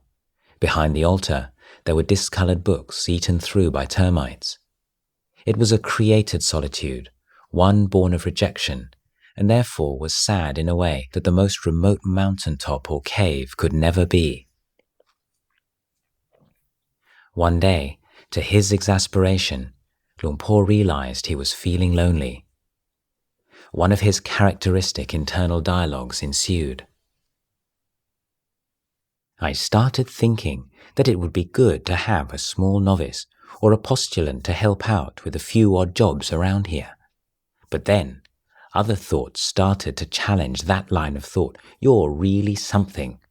Only a short time ago, you were fed up with your companions, so now, why do you want to find some more? Yes, it's true I was fed up, but only with people who aren't good companions. Right now, I need a good companion. So where are the good people? Can you search them out? You haven't been satisfied with any of your traveling companions so far. You must think you're the only good person around to have left them behind and come here alone. Luang Por said that when that thought arose, he gained an insight that was to stay with him from that day onwards. Where is the good person? It's lying within us. If we're good, then wherever we go, the goodness goes with us. People may praise us, blame us or treat us with contempt, but whatever they say or do, the goodness remains. Without goodness, our mind constantly wavers. We're angered by criticism and pleased by praise. Through knowing where the good person dwells, we have a principle to rely on in letting go of thought. If we go somewhere where people dislike us or say things about us, then we don't consider that to be because they're good or bad. We know that goodness and badness lie within us. Nobody can know us as well as we know ourselves.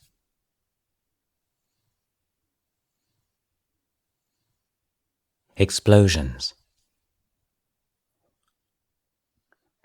Luang Por continued on his wanderings, looking for peaceful places to practice, until one day he reached Ban Kok Yao, where he came across a deserted monastery about half a kilometer from the edge of the hamlet.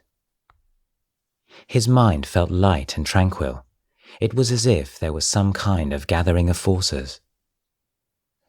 One night, there was a festival in the village. Sometime after 11 o'clock, while I was practicing walking meditation, I began to feel a bit strange. In fact, this feeling, an unusual kind of calmness and ease, had first appeared during the day. When I became weary from walking, I went into the small grass-roof hut to sit and was taken by surprise. Suddenly, my mind desired tranquility so intensely that I could hardly cross my legs quickly enough. It just happened by itself. Almost immediately, the mind did indeed become peaceful. It felt firm and stable. It wasn't that I couldn't hear the sounds of merrymaking in the village. I could still hear them, but I could also choose not to hear them. It was strange. When I paid no attention to the sounds, there was silence. If I wanted to hear them, I could and felt no irritation. Within my mind, it was as if there were two objects standing there together, but with no connection between them. I saw the mind and its sense object established in different areas, like a kettle and a spittoon placed by a monk's seat. I realized that if concentration is still weak, you hear sounds, but when the mind is empty, then it's silent. If a sound arises, and you look at the awareness of it, you see that the awareness is separate from the sound. I reflected, well, how else could it be? That's just the way it is. They're unconnected. I kept considering this point until I realized, this is important. When continuity, santati, between things is broken, then there's peace, santi. Formerly there had been santati, and now santi had emerged from it. I continued with my meditation. My mind was completely indifferent to all external phenomena. If I'd wanted to stop meditating at that point, I could have done so at my leisure. Would it have been because I was lazy? Because I was tired or bored? No, not at all. There was nothing of that sort in my mind. There was simply an abiding sense of just rightness. If I'd stopped, it would have been merely that. There was no defilement involved. Sometime later, I stopped to rest, but it was only my posture that changed. My mind remained in the same state. I reached for my pillow intending to sleep. As I laid down, my mind was still as peaceful as it had been before. Just at the moment that my head touched the pillow, within my mind there was a sense of bending or inclining inwards, whereto I don't know. Then, it was as if a switch released electric power into a cable. My body exploded with a tremendous bang. The awareness at that moment was extremely subtle.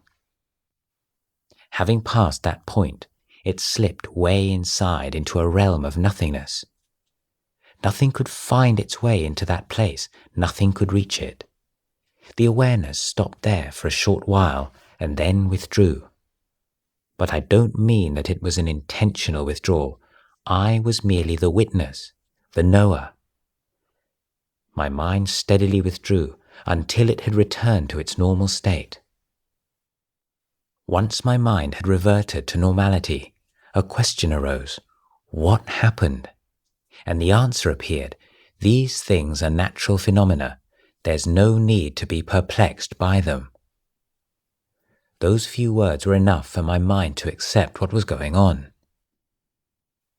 After a short pause, it started to incline inwards again, and at a certain point met the same switch. This time, my body disintegrated into fine fragments, and I slipped within again. There was a completely impenetrable silence. It was superior to the first time. After an appropriate length of time, my mind withdrew. Everything happened automatically. I didn't exercise any will or influence on what happened.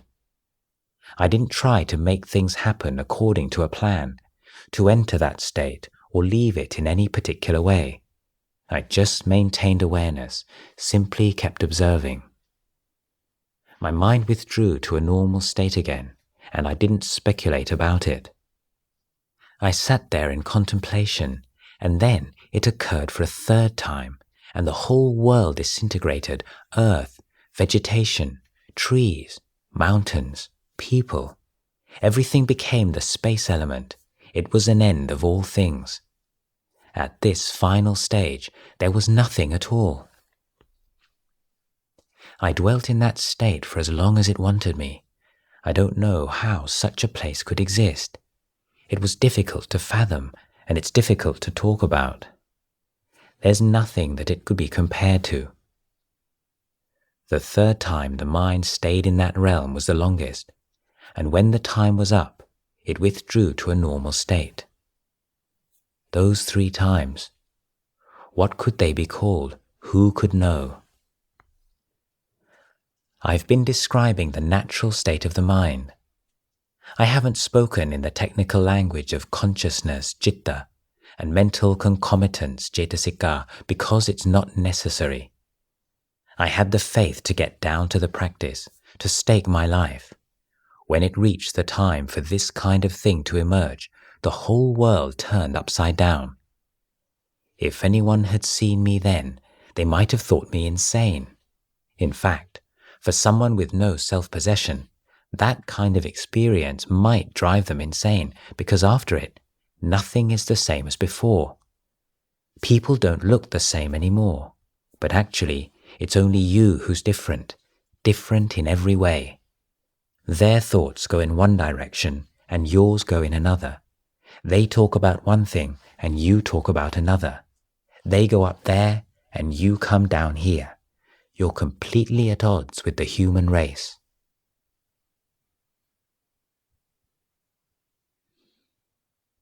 Wrong thinking. Luang Por continued his practice at Ban Kok Yao for almost 3 weeks, and then set off walking once more. As he passed through the small villages of Si Songkram, he felt a profound sense of calm and fluency pervading his mind. The Dhamma flowed effortlessly, both in answering his own doubts and also those of the villagers that some nights would come to his glot bearing offerings of tobacco and betel nut lit by their smoking torches. As smoking is not expressly forbidden in the Vinaya, and the health hazards associated with it were not known at the time, many forest monks of Luang Por's generation smoked. The Sangha of Wat Pa Pong outlawed the practice in the late 1960s. Luang Por crossed over the Mekong River into Laos for a short period in order to pay his respects at a famous shrine. After returning to Isan, he decided to rest at a monastery outside Ban Nong Kha. At that time, his old iron bowl had a number of cracks and small holes in it, and the abbot offered him a replacement. It was another opportunity for him to reflect on his desires for requisites and to be reminded that his practice was still not as unshakable as he would like. At Ban Kok Yao, he had experienced a profound level of peace, but now, not too much later, defilements led him astray once more. They offered me a bowl, but it was cracked and it had no lid. Then I remembered once as a child taking the water buffaloes out to graze and seeing other lads carving vines and weaving them into hats. So I asked for some rattan. I wove a disc and a rectangle and then joined them. I had my bowl lid. The only thing was, it looked like a sticky rice basket. On arms round it was a real eyesore. The villagers referred to me as the big bowl monk. I just dismissed it. I tried again. I worked day and night on it. It was the wrong kind of effort, fired by craving. At night time, I would light a torch and work alone in the forest. Weaving the strips backwards and forwards, I knocked against the edge of the torch, and drippings from it scalded my hand. I still have the scar to this day. I came to my senses. What am I doing? I'm thinking about this in the wrong way. I've become a monk, and now I'm going without sleep just to get robes and a bowl. This is the wrong sort of effort. I put down the work. I sat and thought things through, and then I practiced some walking meditation. But as I walked back and forth, my mind returned to the bowl lid, and I went back to the work, completely absorbed until just before dawn. I was tired. I took a break and began to meditate. As I sat, the thought came again, this is wrong. I started to drowse a little, and I saw a vision of a huge Buddha. He said, "Come here. I'm going to give you a Dhamma talk." I went towards him and prostrated. He gave me a discourse about the requisites. He said that they are merely the accessories of the body and mind. I woke with a start, my body shaking. Even now, I can still hear the sound of his voice in my ear. I'd learnt my lesson. I'd been blinded by desire, but now I stopped. I worked for a reasonable time and then rested, walked and practiced sitting meditation. This was a really important point. Formally, whatever work it might be, if it was still unfinished and I put it aside and went to meditate, my mind would still be attached to it. I couldn't shake it off. However much I had tried to lever it out of my mind, it wouldn't budge. So I took this as a mental training, a training in abandonment, in putting down. Whatever I did, I determined not to finish it quickly. After working on the bowl lid for a while, I would go and practice meditation. But whether I was walking or sitting, my mind would be wrapped up in the bowl lid and wouldn't concentrate on anything else. I saw how difficult it is for the mind to let go. It clings so tenaciously. But I gained another principle of contemplation. Don't hurry to get anything finished. Do a little and then put it down. Look at your mind. If it's still going round and round with the unfinished work, then look at how that feels. That's when it starts to be fun. Go to battle. I was determined not to stop until I had trained my mind to the point that when I worked, I just worked. And when I stopped, I would be able to put the work down in my mind.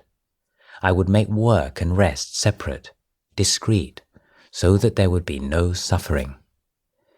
But it was extremely difficult to train in that way. Attachments are difficult to abandon, difficult to put down. The idea I'd had of getting things over and done with as soon as possible wasn't exactly wrong, but from the point of view of Dhamma, it's not correct, because there's nothing that you can know once and for all if your mind refuses to stop. I came to reflect on feeling. How can you let go of pleasant and unpleasant feelings when they are still present?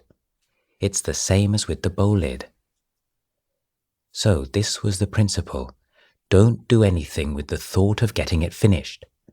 Put it down at regular intervals and go and practice walking meditation. As soon as my mind went back to worrying about the work, I'd tell it off, oppose it. I'd train myself, talk to myself alone in the forest. I just kept fighting. Afterwards, it was less of a burden. As I kept practicing, I found it easier to separate work from rest. After that, whether it was sewing robes or crocheting a bowl cover or whatever I was doing, I trained myself. I could do it, or I could put it down. I got to know the cause of suffering, and that is how Dhamma arises. Subsequently, whether I was standing, walking, sitting or lying down, I felt a radiance and enjoyment that lasted until finally the bowl lid was finished. But on alms round, the villagers still looked at me and my bowl with baffled expressions. Some time later, I remembered having once seen a kind of tray in someone's house in Bangkok that would make a reasonable bowl lid. So that's what I did. I got hold of a tray, bent the edges up, soldered them, and used that as my lid. I never thought of asking anything from anyone. But Luang Por's tribulations were not at an end. Iron alms bowls demanded a lot of attention. Monks had to be constantly on their guard against rust. One method of protecting the bowl was to varnish it. Later on, I remembered that as a novice, I'd once seen a monk using the sap of the gyang tree to varnish his bowl, so I thought I'd give it a try. I went down to Bangkok in Leung Nok Ta district because there's a lot of gyang wood down there, and I painted my whole bowl and lid. A layman suggested putting it in a basket and lowering it down into a well so that it would dry more quickly.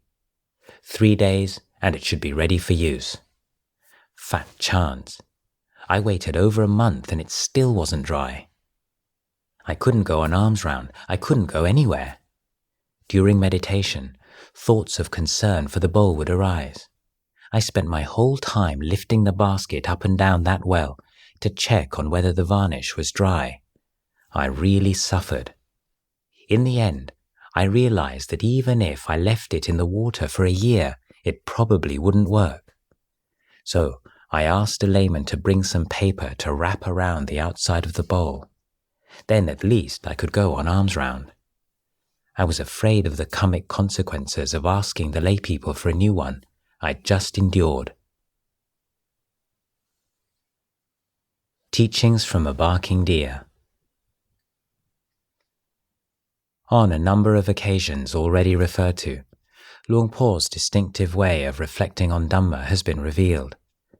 It consisted of a robust internal dialogue, a series of questions and answers, or a debate between two opposing viewpoints took place in his mind until the truth was arrived at, some valuable lesson learned, some decision made. That skill was in evidence again, and probably saved his life in the heart of the mountains of Nakhon Phanom.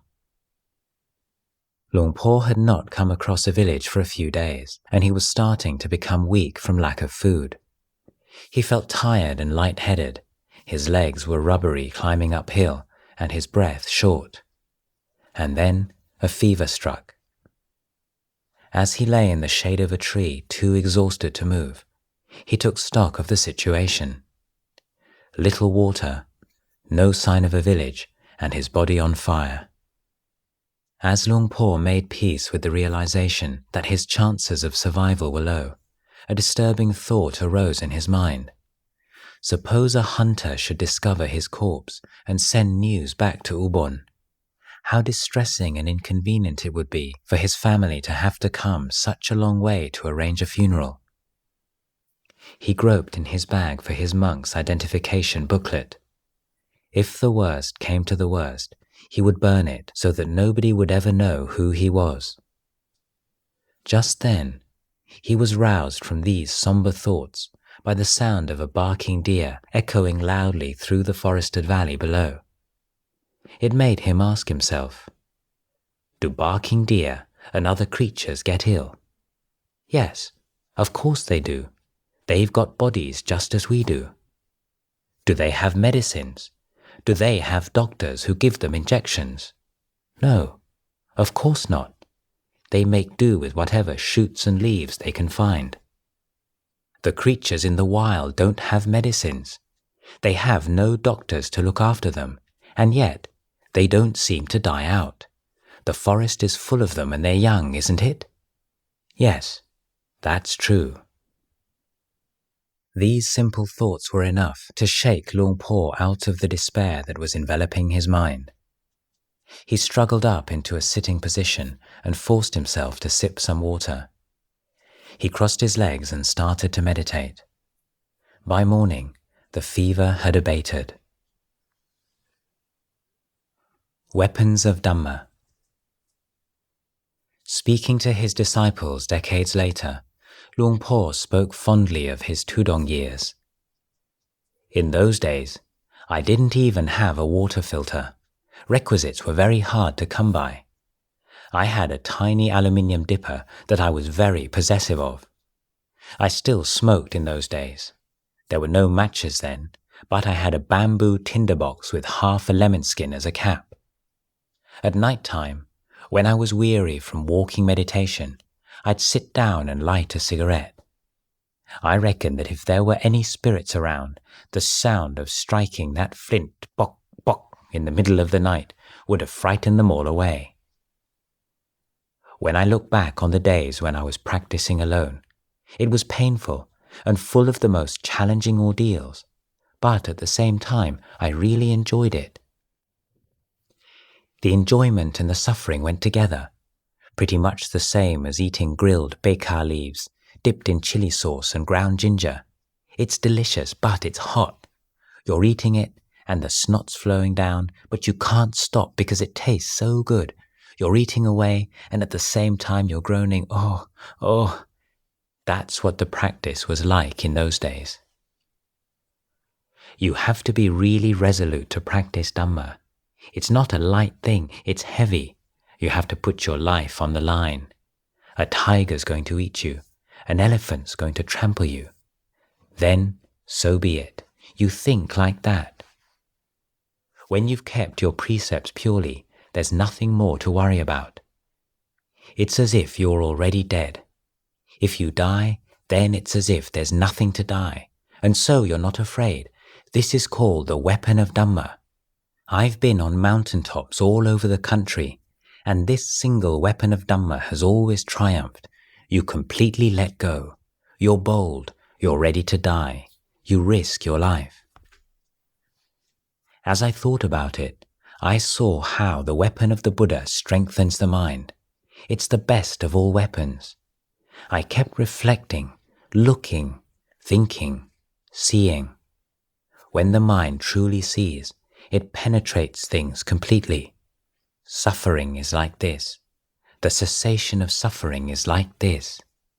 And so, there's ease and contentment.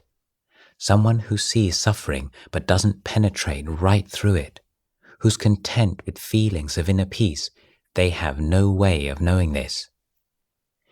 If someone is unafraid of death, if they're ready to give their life, then they won't die. If you let suffering go beyond suffering, it comes to an end. Comprehend it. See the truth of things. See the nature of things. That has real value. It makes the mind powerful. Do you think it would be possible for such a mind to be afraid of anybody, to be afraid of the forest, to be afraid of wild animals? It's staunch and strong. The heart of a meditation monk is incredibly resolute. Through meditation, anybody who is ready to give their life for the Dhamma develops a mind that is great in size and scope, utterly firm. The ability to let go becomes sublime.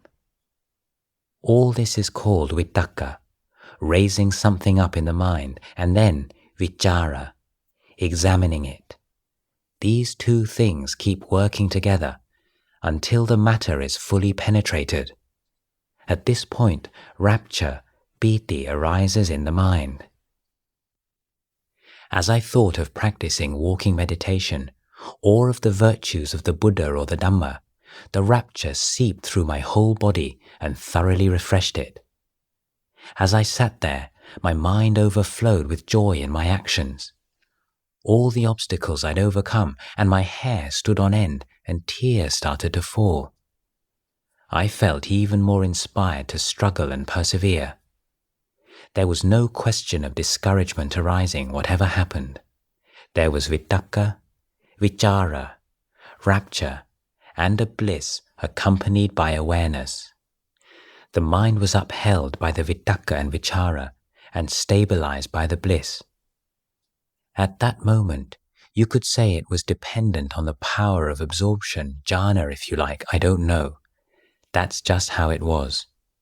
If you want to call it absorption, then go ahead. Before long, vitakka and vichara were abandoned. Rapture disappeared and the mind had a single focus, ekaggata. Samadhi was firmly established, and the lucid calm that is a foundation for wisdom had arisen. So I gained the insight that it's through practice that knowing and seeing take place. Studying and thinking about it is something else altogether. Even the thoughts and assumptions you make about how things will be are included in the things that you see clearly, and they are revealed to be in contradiction to the way things are. So now I was content. Fat or thin, Healthy or ill, I was content. I never wondered where my mother was or where this or that friend or relation was. There was none of that. I just resolved in my mind that if I died, then I died, and that was all there was to it. I had no worries. That's how firm my mind was. And so, there was no more holding back. My mind was invigorated and pushed me on. However many Dhamma talks you listen to, however much you study, the knowledge you gain from that doesn't take you all the way to truth. And so it can never free you of doubts and hesitation. You have to practice. If your knowledge is a realization of the truth, then things come to a conclusion. I don't know how you'd put it into words, but it just happens naturally. It's inevitable. It's nothing other than the natural mind, the pakati citta, arising. Saving the sweets. That year, Luang Por spent the rains retreat in a small monastery of the Dhammayut sect. Although Luang Por was now a monk of 10 years' standing and dedicated to maintaining the monk's discipline scrupulously, he was still affiliated with the Mahanikai order, in which the general attitude towards the Vinaya varied between relaxed and downright lax. For this reason, Mahanikai monks would not usually be accepted for long-term stays in Dhammayut monasteries. This monastery made an exception for Luang Por, with the condition that he retained his status as an akanduka, or visiting monk. That is to say, he would not be considered a full member of the community, and his seniority would not be recognized in formal situations. This protocol was, and in many places still is, common, although the position usually taken these days is that it's required by the difference in lineage. The unspoken rationale, as has been earlier mentioned, was that Mahanikai monks were, at worst, not proper monks, and, at best, impure ones.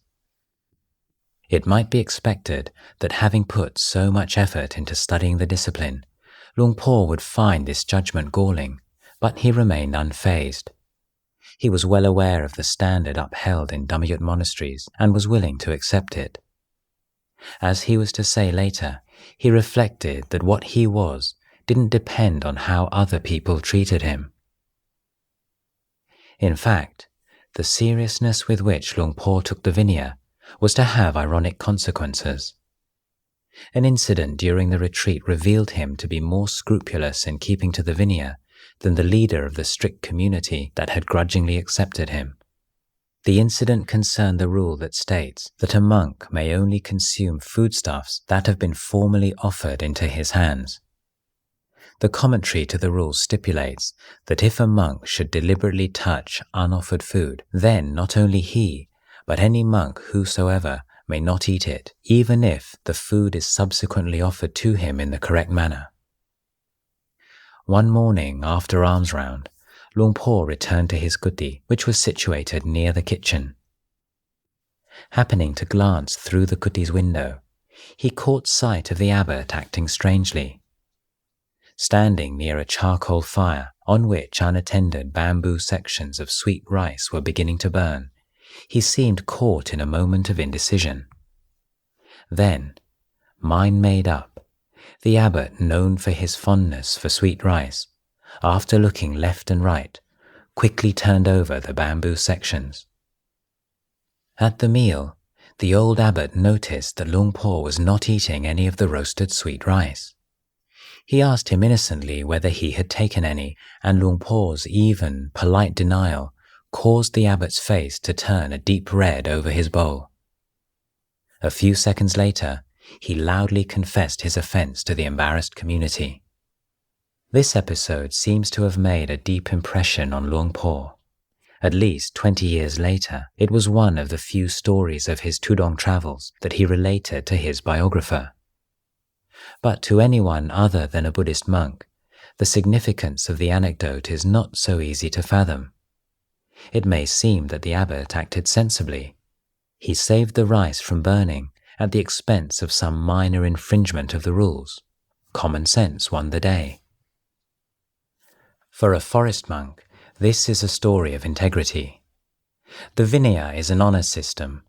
No police force or external authority compels monks to follow the rules. Great value is put on honesty and integrity. Concealing offences is considered especially blameworthy.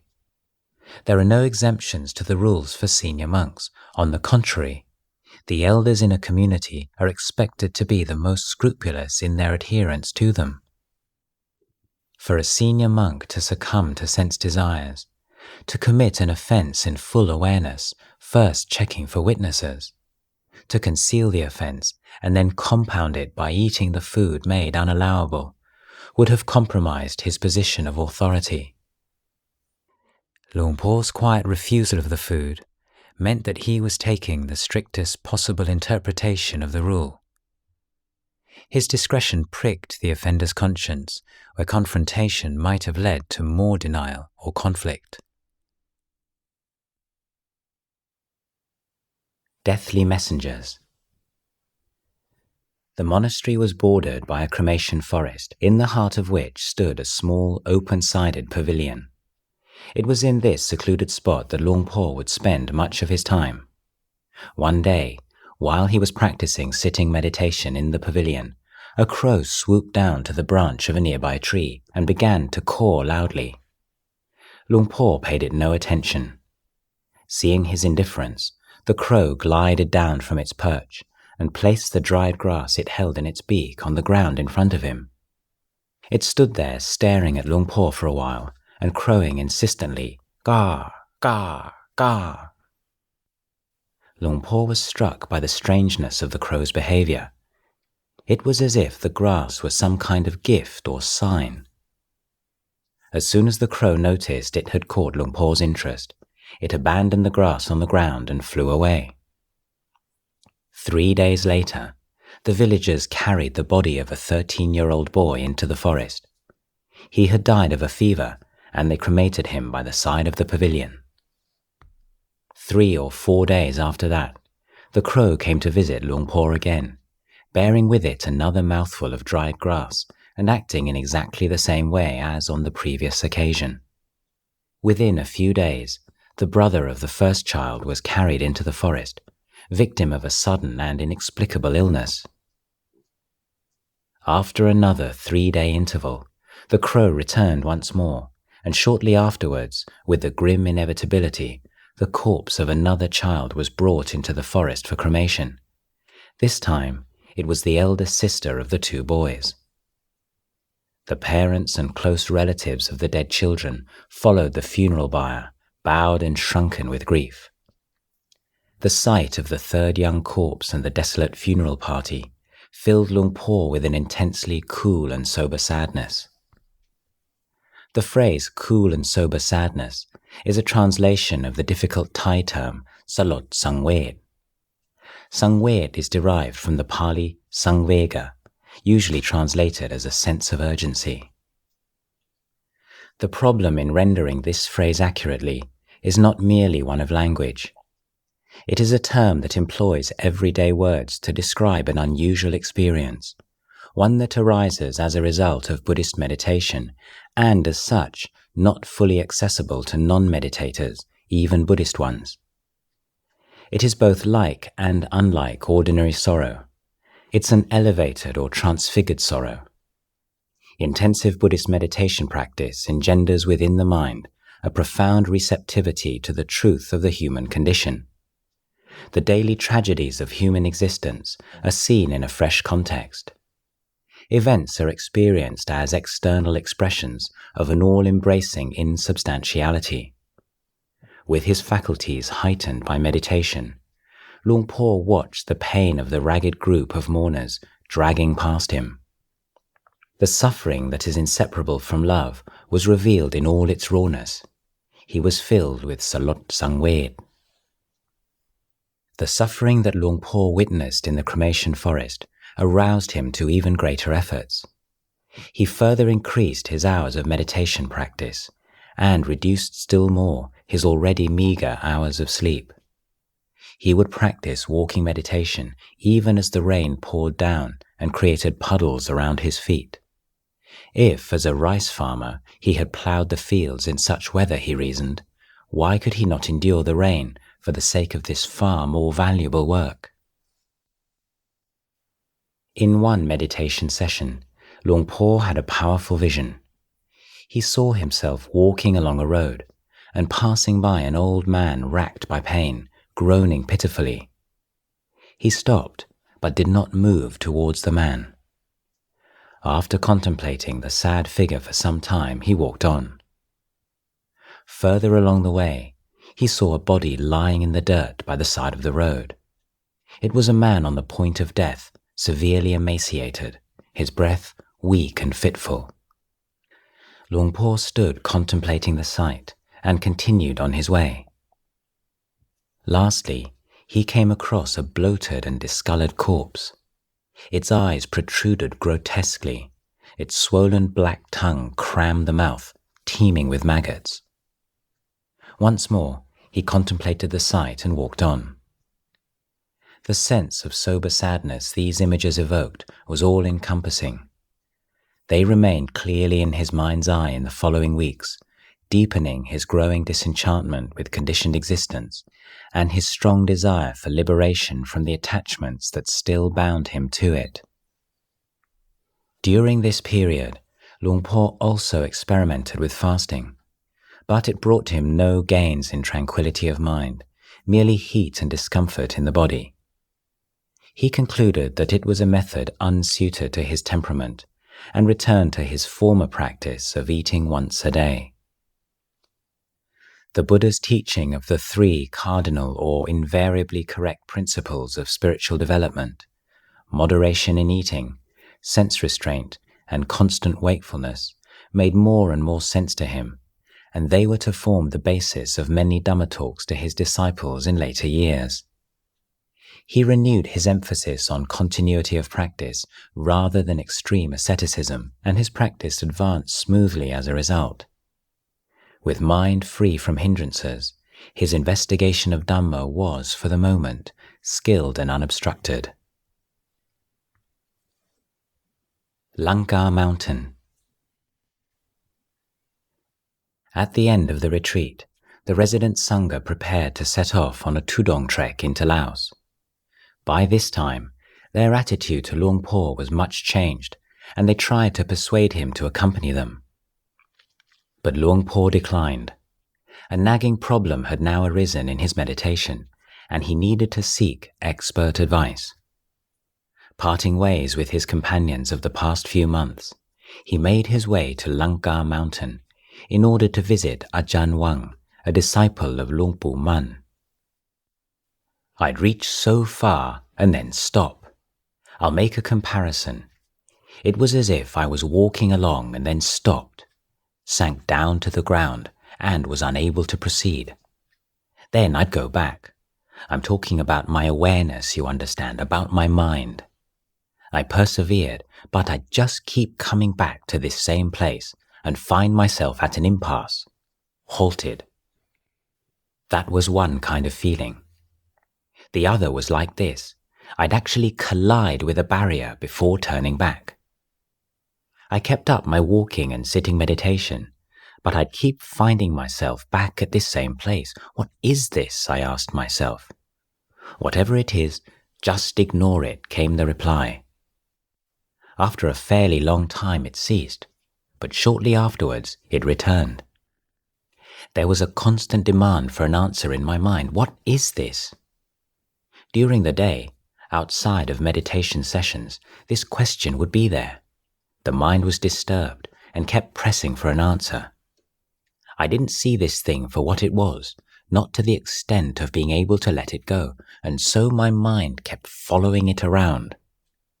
I started to consider who might be able to help me with my problem, and I thought of Ajahn Wang, who I had heard was living on top of Lanka Mountain with a couple of novices. I didn't know him personally, but thought that he must have some kind of accomplishment to be able to live in such a way. Luang Por climbed up the mountain and spent 3 nights discussing Dhamma with Ajahn Wang. Many years later, he related their first conversation.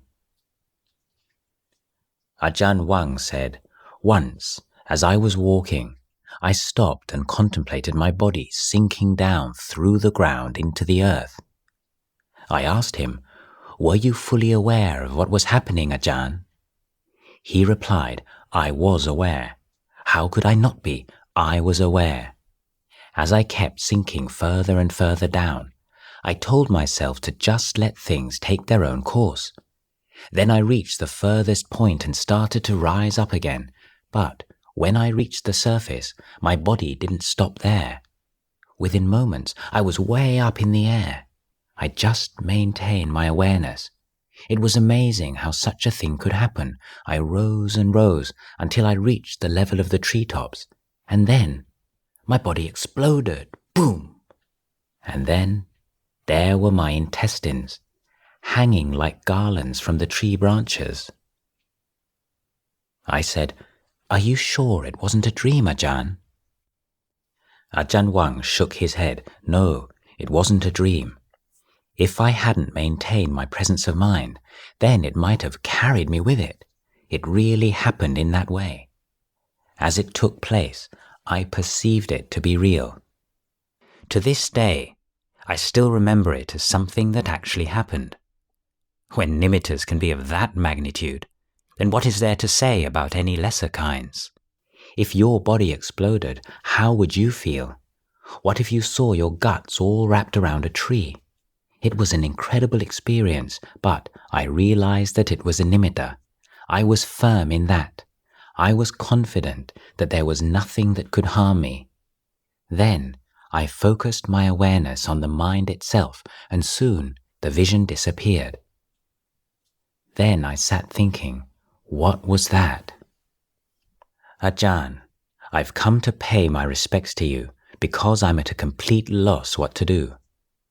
My experience is different from yours. It's as if I'm walking on a truncated bridge that doesn't reach to the other side of the river. I stop. There's no way ahead, and I don't know what to do, and so I turn around and go back. This is during my meditation. Or sometimes I carry on right to the end, but there's nowhere to go, and so I return. Other times, there's some kind of obstacle blocking the path, and I collide with it. I can't go any further. It's been like this for a long time now. What is it, Ajahn? Ajahn Wang explained it to me. It's the end. It's the furthest limit of perception. When it occurs, in whatever form, then just stand right there and be aware of that perception. If you stand right there, it will be resolved. It will change by itself without the need for any force. Simply be aware of the nature of the perception and the state of your mind. Focus your awareness, and then shortly the perception will change. It will change rather like the perceptions of a child change into those of an adult. As a child, you like to play with toys, but as an adult, you see those toys and you have no wish to play with them. You play with other things. Oh, I see now. Ajahn Wang said, don't speak too soon. There's so many things that can happen, so many things. Just remember that in samadhi, anything can happen. But whatever occurs, it doesn't matter as long as you don't get caught in doubts about it. When you can maintain that awareness, then these phenomena start to lose their significance. The conditioning power of the mind peters out. Maybe you look closely and see a duck, and before long the duck has turned into a chicken. You keep your eyes on the chicken, and within moments it changes into a dog. You watch the dog and then it's a pig. It's confusing. There's no end to it. Focus on the mind. Concentrate on it, but never think you've come to the end of these kind of phenomena, because before long they'll return. But you keep putting them down. You merely acknowledge them and let them go. Then there's no danger whatsoever. Focus on them in that way so that your mind has a solid base. Don't chase after them. Once you've solved this problem, then you'll be able to carry on. There'll be a gap to pass through. Old perceptions or any new ones that arise in the future are all of the same basic nature. It's merely that some are more vivid and powerful than others. But no matter how marvelous or sublime such visions might be, don't make anything of them. That's just the way they are. You must really cultivate this understanding. I asked him, why is it that some people seem to have no problems? They don't suffer at all. They meet no obstacles and everything goes smoothly for them. Ajahn Wang said, it's the result of Dhamma. For you, this is a time of struggle. When the mind converges, then there's contention for the throne. Not everything that is contending is bad, mind you. Some things are good, some are pleasurable, but they're all dangerous. Don't give importance to any of them. Luang Por's mind was cleared of doubts. He felt a great surge of energy and spent the next few days practicing vigorously day and night, hardly stopping to rest. His mind was now able to go beyond the barriers it had erected for itself, and he was able to investigate the four elements of solidity, cohesion, vibration and heat that constitute the physical world, as well as both the true and conventional nature of reality. After 3 nights, Luang Por paid his respects to Ajahn Wang and resumed his journeying. He reflected on the value of a wise friend. Yes, you can practice on your own, but it can be slow going. When you have only your own way of looking at things, you can get caught in a circle going round and round a particular problem. But if there's someone to point out the way, it's quick. There's a new path of contemplation to pursue. That's how it is for everyone. When we get stuck, we stick tight. I walked down from Lanka mountain, and at its base, I came to a deserted monastery. Just then it started to rain, and I went to take shelter underneath the wooden Dhamma hall.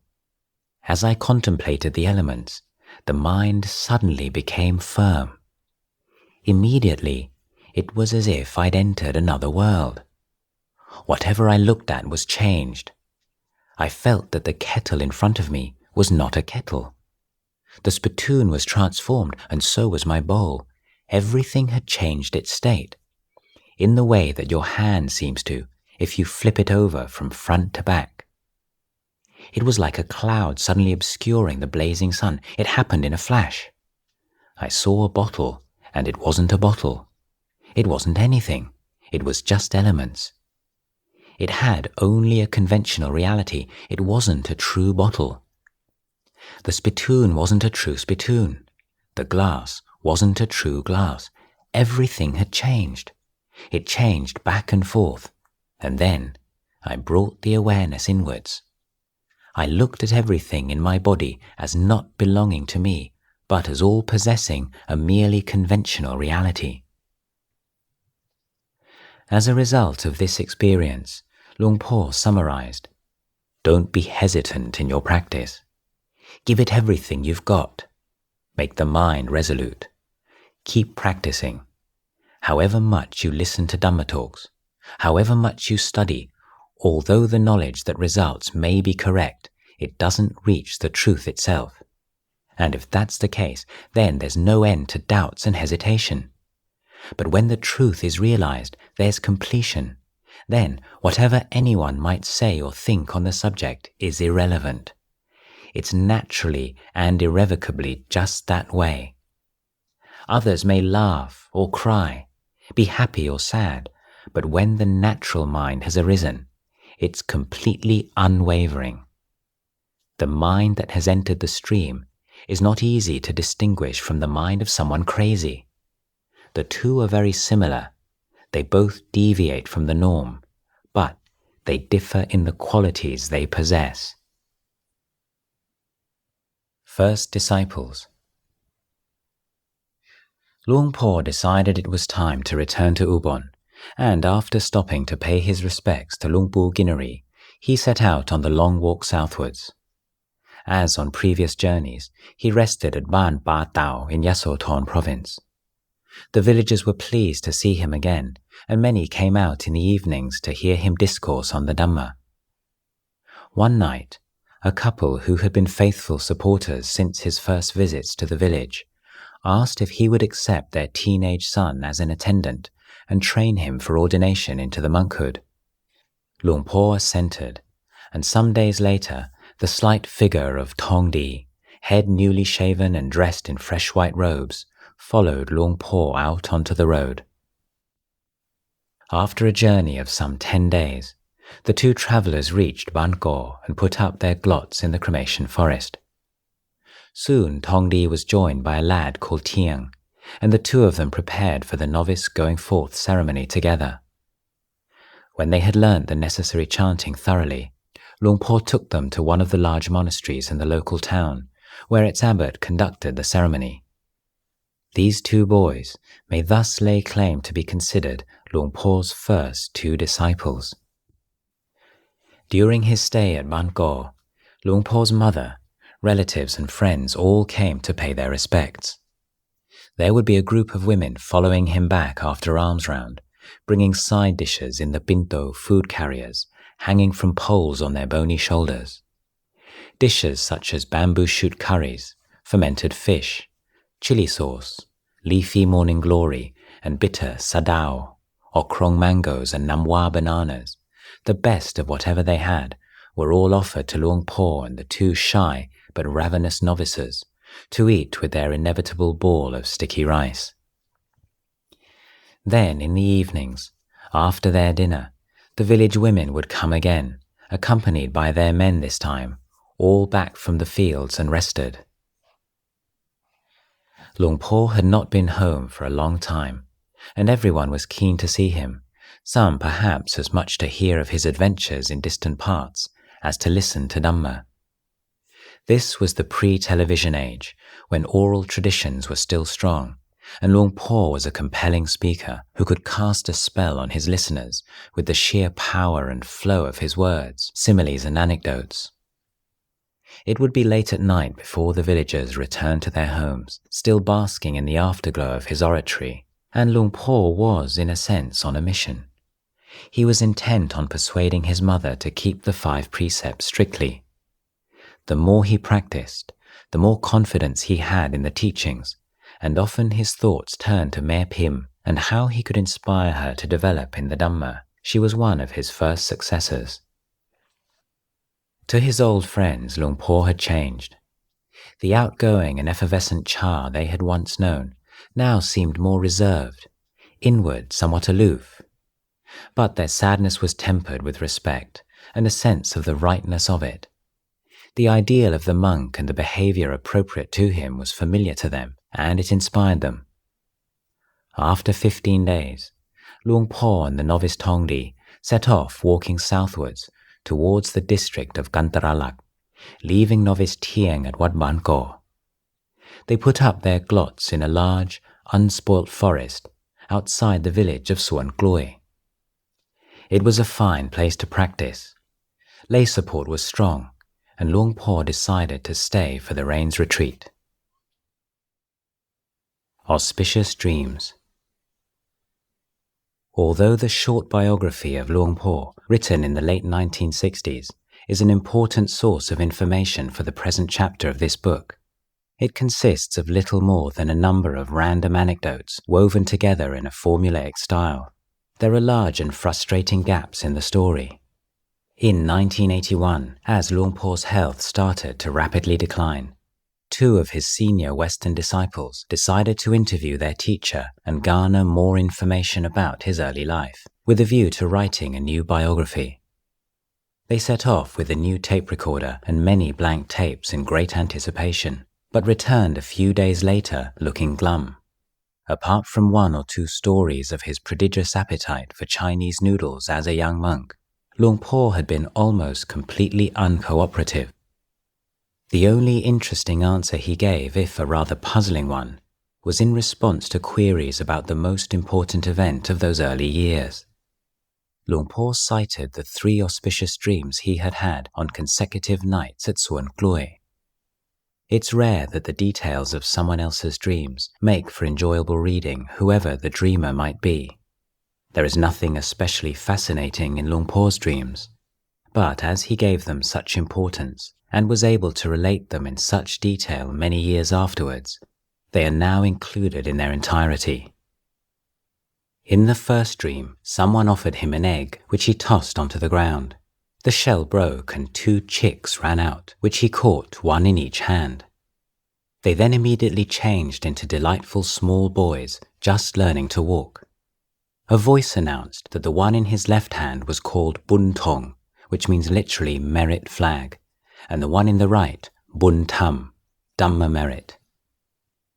After a while, Buntong caught dysentery and died nestled in his hand. The voice said, "Buntong is dead, and now only Bun Tham remains." Then Luang Por woke up. The question arose in his mind as to the significance of the dream, and the answer appeared in response. It was merely a natural phenomenon. His doubt subsided. In the second dream, he found himself pregnant. His belly was swollen, and it was difficult for him to move around. And yet, at the same time, he still felt that he was a monk. Just before he was ready to give birth, he was invited to take his meal in a thatched hut in the middle of a field bounded by a stream. There were already 3 monks upstairs in the hut, and they had started their meal. Luang Por was close to the time of birth, and so the lay people invited him to eat down below by himself. As the monks above ate, Luang Por gave birth to a radiantly smiling boy with soft hair on the back of his hands and soles of his feet. Luang Por's stomach felt shrunken. He felt as if he'd really given birth and checked to see if there was any blood or fluid to be cleaned up, but it was dry. He was thus reminded of the birth of Prince Siddhartha. The lay people started to discuss what would be the best thing for a monk to eat who'd just given birth, and they decided on 3 grilled doctor fish. Luang Por felt exhausted and didn't want anything, but he forced himself to eat so that the donors would make merit. Before starting his meal, he gave the child to the laywomen to hold, and on finishing, they gave it back. As he received it, the child fell from his hands, and he woke up. Again, when the doubt arose in his mind as to what the dream meant, simply by reminding himself that it was a natural phenomenon and nothing more, his mind was put to rest. The next night, Luang Por dreamt once more. This time, together with a novice, he had received an invitation to take his meal on a mountain top. The path twisted up around the mountain like the whorls on a snail shell. It was a full moon day, and the mountain was very high, its peak cool and verdant. An exquisite piece of cloth had been made into a sunbreak for them, and they sat down in its shade. After some time, they were invited down to a cave on the mountainside. Luang Por's mother, Mare Pim, his aunt, Mare Mi, and a large number of lay people were waiting with offerings of food. Mare Pim had brought watermelon and other fruits. Mare Mi had brought grilled chicken and duck. Luang Por joked with his aunt that if that was the sort of food she was fond of, she should move into town. She smiled broadly in response. After the meal, Luang Por gave a Dhamma talk, and then woke up. The meaning of the dreams is not obvious, although the first would seem to symbolize Luang Por's choice of the spiritual over the material. The second dream may well refer to his enlightenment, and the third, his decision to teach. The fact that Luang Por never thought it necessary to explain the dreams is an important consideration. If anyone had suggested interpretations to him, and only a Western disciple would have been so forward, his most likely response would have been to laugh and tell them not to think so much. Dhamma medicine. At the beginning of 1951, Luang Por left Suan Kloi for Bangkok, where he visited the famous meditation master Luang Pu Sot in his temple in the suburb of Pak Nam. He arrived in a subdued Bangkok. It was a hard, dark time of incessant power struggles in the capital. One coup attempt had occurred in 1949, and another was soon to take place. In the meantime, the American-backed Field Marshal Pibun was in the midst of a ruthless campaign to suppress dissent to his rule.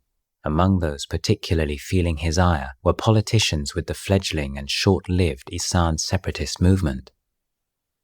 Although Luang Por walked the same hot pavements that had recently seen blood spilt, he moved through a different world, intent only on protecting his mindfulness amongst the rush of scooters and the enticing smells of the roadside stalls. Politics, in which transient forms of craving and suffering were played out on a national stage, were of no interest to Luang Por. He was searching for the root of things, and he maintained this aloofness from the passions and prejudices of the day throughout his life, even in the later years of prominence and fame. He is not known to have ever expressed an opinion on a political matter.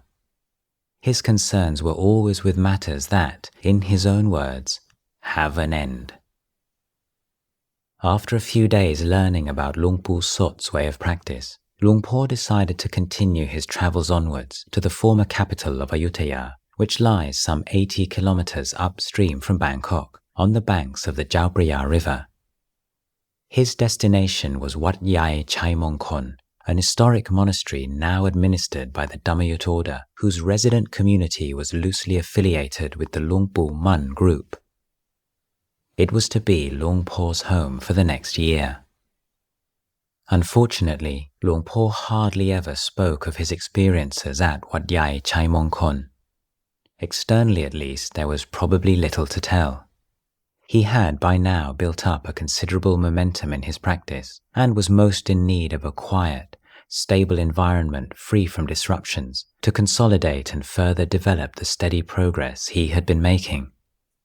This was exactly what this monastery provided him. The abbot Ajahn Chalui was keen to offer support, and Luang Por took the opportunity to immerse himself in the practice, secluded from lay people and without external responsibilities. The only anecdote passed down from this period is of another severe illness. In his first year at Ayutthaya, Luang Por fell ill with a serious complaint in his digestive tract that produced a painful swelling on his left side. The intense discomfort it caused was aggravated by the return of an old asthmatic problem. He was determined not to go to the local hospital and decided to treat himself by fasting and meditation, a regime traditionally referred to as Dhamma Osata or Dhamma medicine. For 8 days and nights, subsisting on plain water and completely abstaining from sleep, he threw everything into his meditation practice. The results exceeded his expectations. He revealed afterwards how amazed he'd been at the marvelous potential unlocked when his mind had been forced into a corner. The value of pushing oneself to the edge, to do more than one thinks one can do, was to be a recurrent theme in later teachings. After 8 days, Luang Por felt the illness to be abating, and when Ajahn Chalui requested Luang Por to start eating again, he readily complied. All his illnesses had disappeared, and they did not return.